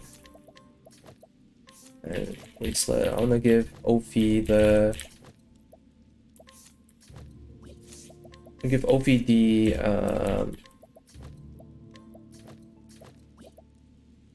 goes on. Okay, that was a bit slow, but it's fine. Yeah, I want to give Ophi more bulk because I want her to survive certain attack later, a certain double tap. And she doesn't need all that power. She doesn't need all the damage for the next fight anymore, so I can afford to take off the Sork Rope. Also, if you didn't have any enough money for the Viper Dagger just now, you can actually purchase one in Dust Barrow. But it's at the end of the town, so you have to like take about 10 to 15 seconds to run there and back.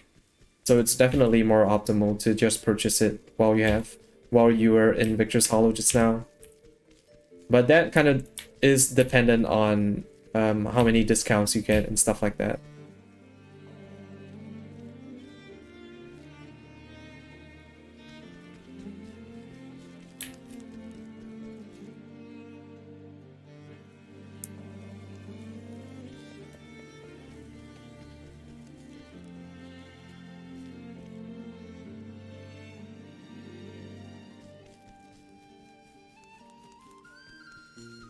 Alright, so there's a very good reason why we save Cyrus's chapter 4 until the end.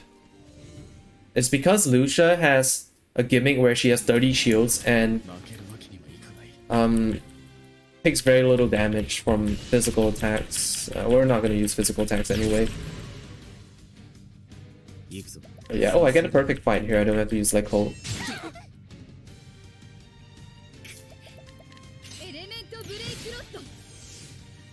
But yeah, the fastest way to kill her is to not break her, because breaking 30 shields is very, very slow. Other categories which don't have the means to kill her quickly, like the full game categories, have to do like a 7-turn fight. Can you imagine how slow that is? But because we're so powerful, we can actually kill her even without breaking her.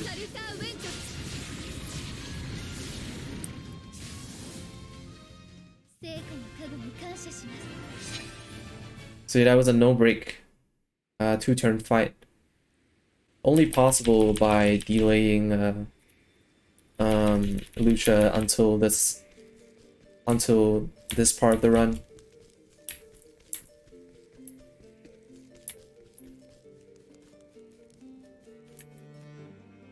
And after Lucia, Therion should be a level 45.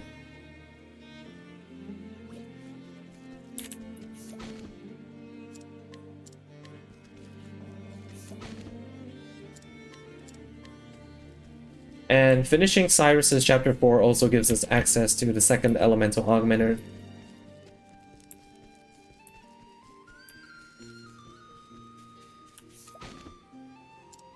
I mean, ideally it would be nice if we can get access to it early, but because it's just not possible to kill Lucia quickly, we have to make do without that second elemental augmenter.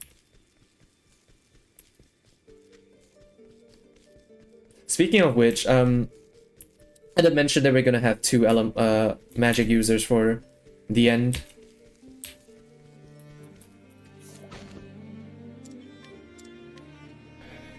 Before that, let's do a quick side note.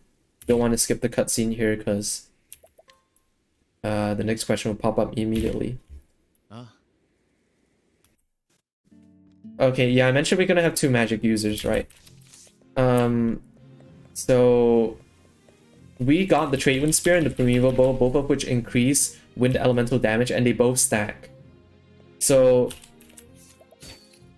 it's gonna be a character that can equip both spears and bows, and the Sorcerer job also gives you bow, allows you to equip bow. So the last Sorcerer, we're gonna be swapping Sorcerers later, so our final Sorcerer must be able to use the spear.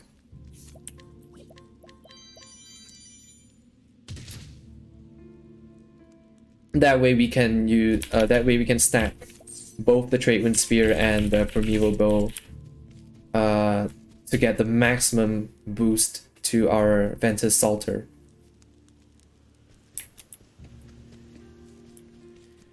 And you can just think for a second who that final sorcerer will be.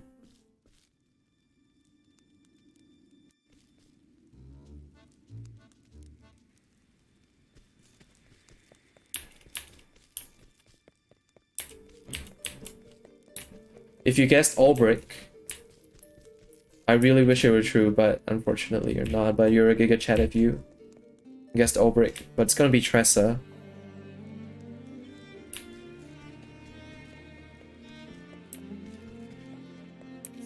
Okay, for this final fight, this is the last chapter 4 boss that we have. He has 2 attacks. So the first one is a AoE attack. That's gonna put Cyrus to 1 HP. That's why we have cover on Tressa, because the second one's single target. If it hits, if it goes into Cyrus, Tressa will take the attack instead. Or we can also just break him. If we're lucky, we can actually break him before he does anything, which we are in this case. So this is the most optimal fight, barring the turn order.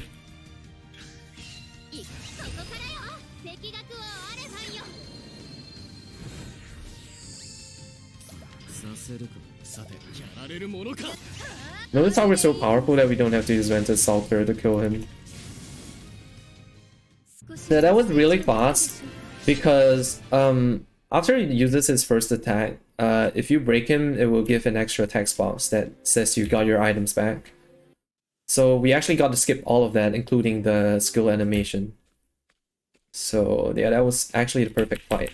I believe we got the steal on the first try as well, so that was actually a perfect chapter.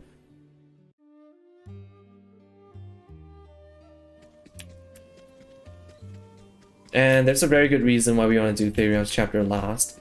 Not only do we want as many levels on him as possible for the steal, but it also puts us back in Boulderfall, which is the closest town to this next place here where you want to go to complete the last quest to unlock the final dungeon. And before that you have a sort of a mini boss, but for some reason it doesn't have any special music, it's just a chapter 1 encounter music.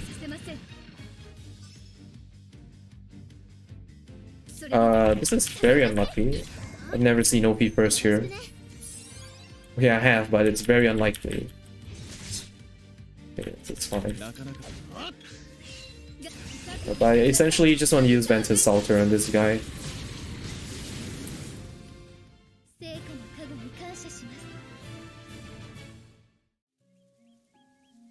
And after you're done, just talk to him. And now we can go to the final dungeon. Now we're gonna do another big menu to set up for the final, the gauntlet, essentially. I'm gonna give all the nuts to Therion. And I'm gonna give OP the Rune Lord job. Nessa is gonna be the Sorcerer. Give Merchant to Therion. And we're gonna get... oh, it's supposed to be Therion first. And I'm gonna give both Elemental Almoners to Tressa.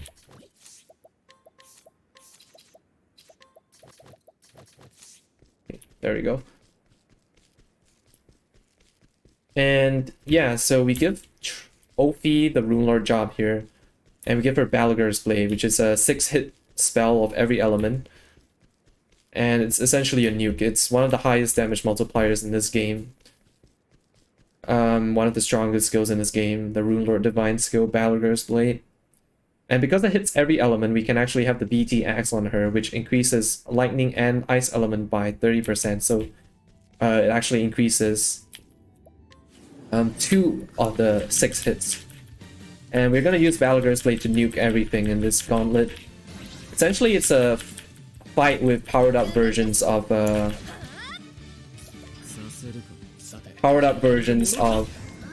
all the bosses, some of the bosses that you've fought so far.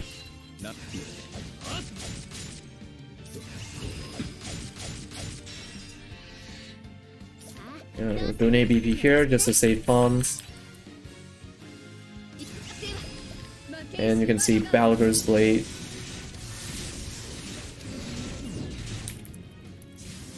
In fact, every enemy here dies to Balgur's Blade except Free. Simian and Dragon because they have more HP and defense. So for that we use Tressa instead. Okay, silences Cyrus, which is great. I'm gonna do this actually just to make sure Cyrus doesn't die. I'm gonna palm S myself.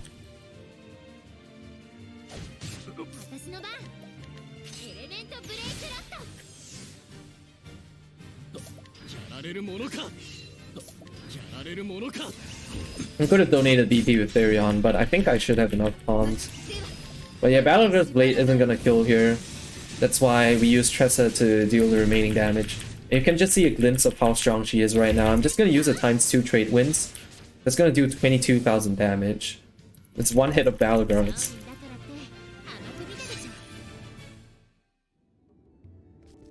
Okay, this upcoming small menu is one of the advantages that the Horseshoe Skip route has. Essentially, you don't have to equip Alphen at all. Otherwise, if you don't have Hang Top here, you would have to give him HP items and optimize him for more bulk.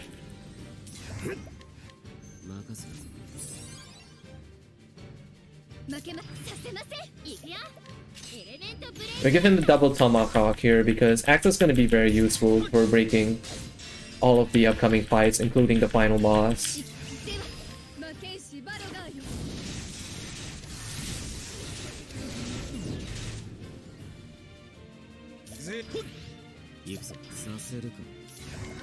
Another one of the bosses that doesn't die outright to Balgur.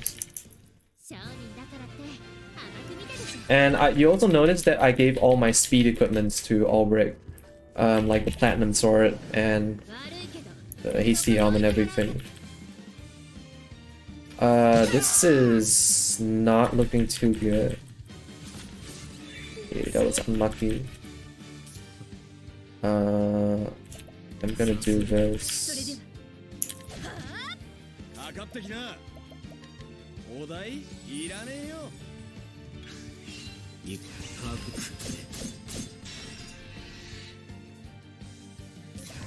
That was a bit unlucky. Darius is the only fight that can go wrong in this dungeon, pretty much.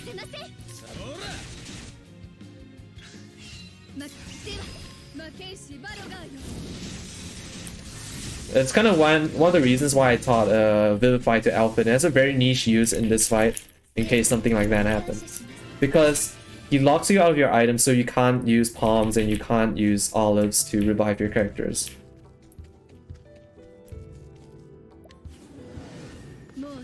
But yeah, I gave all my speed items to Ulbrich because I want him to go really, really fast. In fact, I want him to go faster than Therion because the ideal fight for the second phase of the final boss, you want someone to go before Therion, but you still want Therion fast because you need him to outspeed one of the parts of Galdera. Otherwise, it might wipe your entire party. Also, I got a perfect Matthias fight here to make up for the slow Darius fight. Okay, it doesn't make up for it entirely, but oops, forgot to do a menu.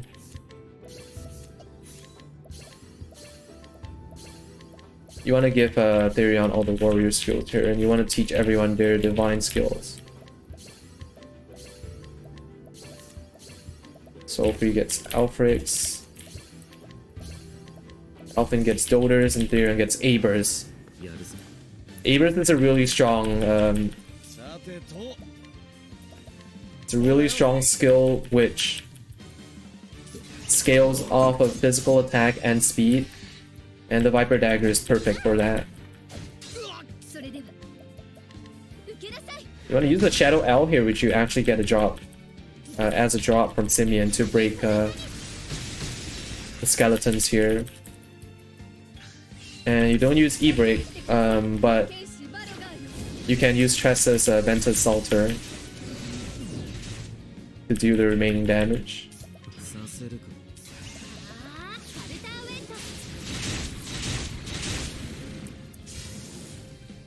Doders is a skill. It's an Apothecary's Divine skill, and it allows you to use items on the entire party. So we've seen the Revitalizing Gem so far, which is the strongest item.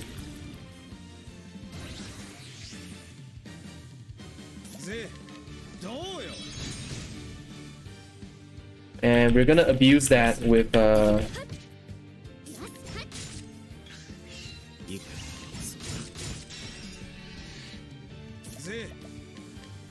we're gonna abuse that with Doders to give full BP, SP, and HP to the entire party.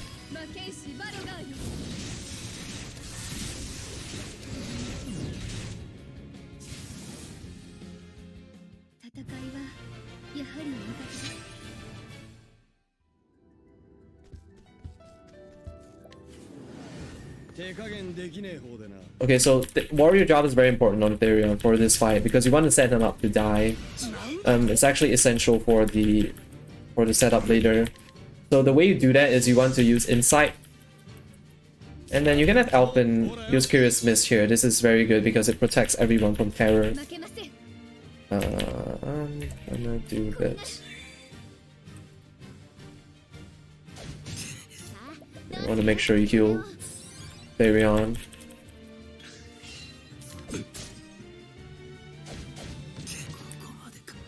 So yeah, you want him to die because he's gonna get revived with 1 HP, and we're gonna give him a support skill, which is called Fortitude. That I forgot to E-Break. It should be fine. I wanted to do the optimal 2-turn fight there, but I forgot to put E-Break on Therion. So that was my fault.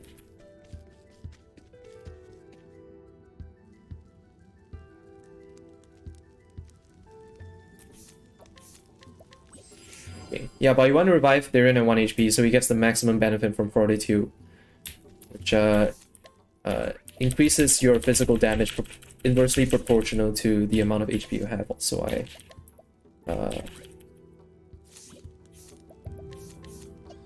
saw the wrong party member there. And now we do the final big menu of the run to give everyone their skills. Therion's gonna get all the War Master skills, except the Winterhood's Battle Cry, which we used to use, but it's very slow animation, plus you have to get a lot of weapons to use it effectively. Hang tough and cover, hang tough. Oh, oops. Oh.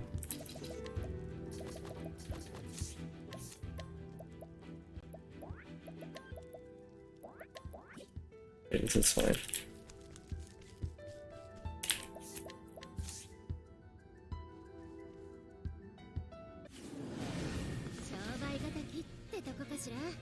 Okay, so we want a staggered turn order here. So Sire's gonna heal later. Okay, this is fine. You want to make sure you heal in between all of the attacks.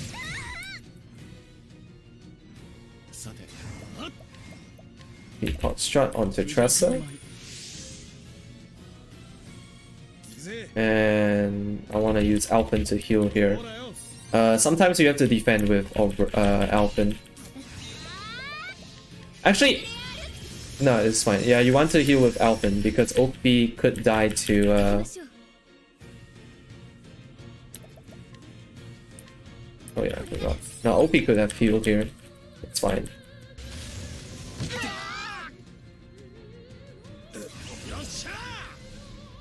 So there's Charity. So now we get put Doters on Cyrus. Now he's able to use Revitalizing Gem on the entire party. Give everyone a heal. Now we're gonna stack every buff we have on Tressa.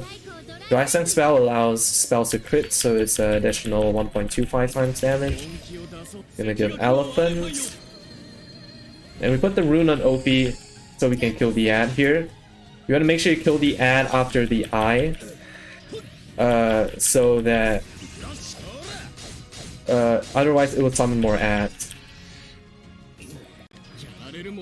And now we give Alfrix. A bit of an unoptimal turn order, because I'm gonna get Alfrix before Elemental breaks, so I'm gonna get one more cast, but it's fine.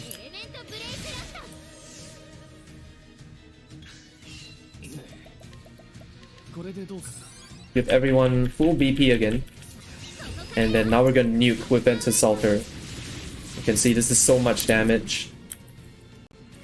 Tressa is gonna do about 400,000 damage on her own. The Eye is the enemy with the most amount of HP in the entire game at 500,000. Tressa is able to deal most of that damage in just one hit with all the bugs we stack onto her. Alright, and this next part is where we are going to need Therion to go faster than the Maw, which is the head. As long as it goes before the Maw, it's a win. Most of the times. If the Maw goes before Therion, it has a chance to use a spell which can wipe your entire party. And then optimally, you also want one person to go before Therion. That's why we give speed to Ulbrich, because that's going to be able to speed up the fight by one turn.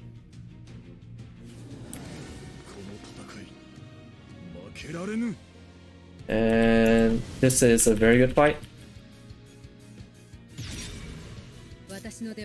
So I'm gonna give Therion a Palm L here.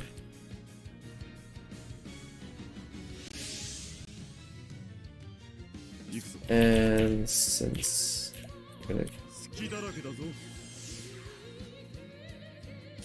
you want to hit the Maw under 50%, so you do that with either A-Burst or you use a Nightmare Chimera, which is essentially a skill where you yeet a weapon to.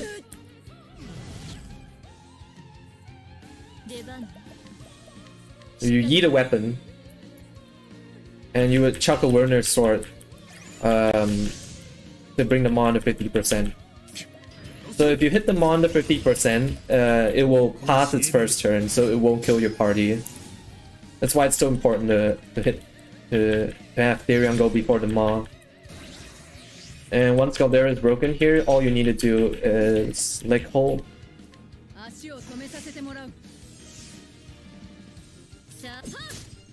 And then we want to break Caldera.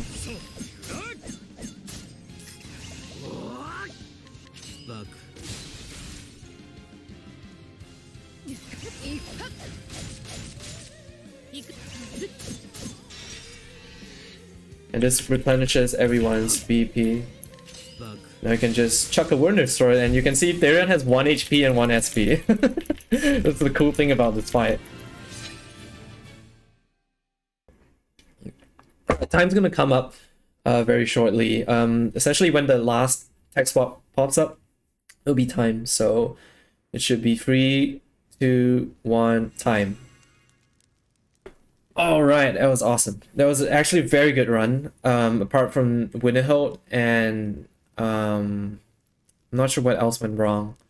Darius, I guess. Gauntlet Darius fight. Winterhold's the only thing that went very badly. But other than that, this run was actually excellent. And I think for solo commentary, I actually did pretty well with my execution. Didn't make any major mistakes or super major mistakes that cost me a lot of time. So yeah, I'm very happy with this run actually. I hope you all enjoyed the run. I'm very happy to be able to show off this category. It's my favorite category in this game actually. And yeah, this route has come a long way, thanks to the hard work of a lot of runners. So yeah, I just want to give a quick shout out to the Octopath community. They're a bunch of very friendly and helpful people. And if you want to get started in speedrunning this game, you can actually join the Octopath speedrunning Discord. And I'm sure some of us will be very willing to help you get started.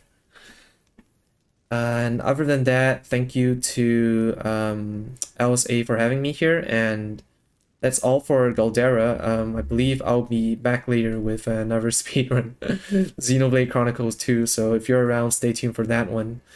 If not, that'll be all from me. Thank you so much again, and I'll see you all next time.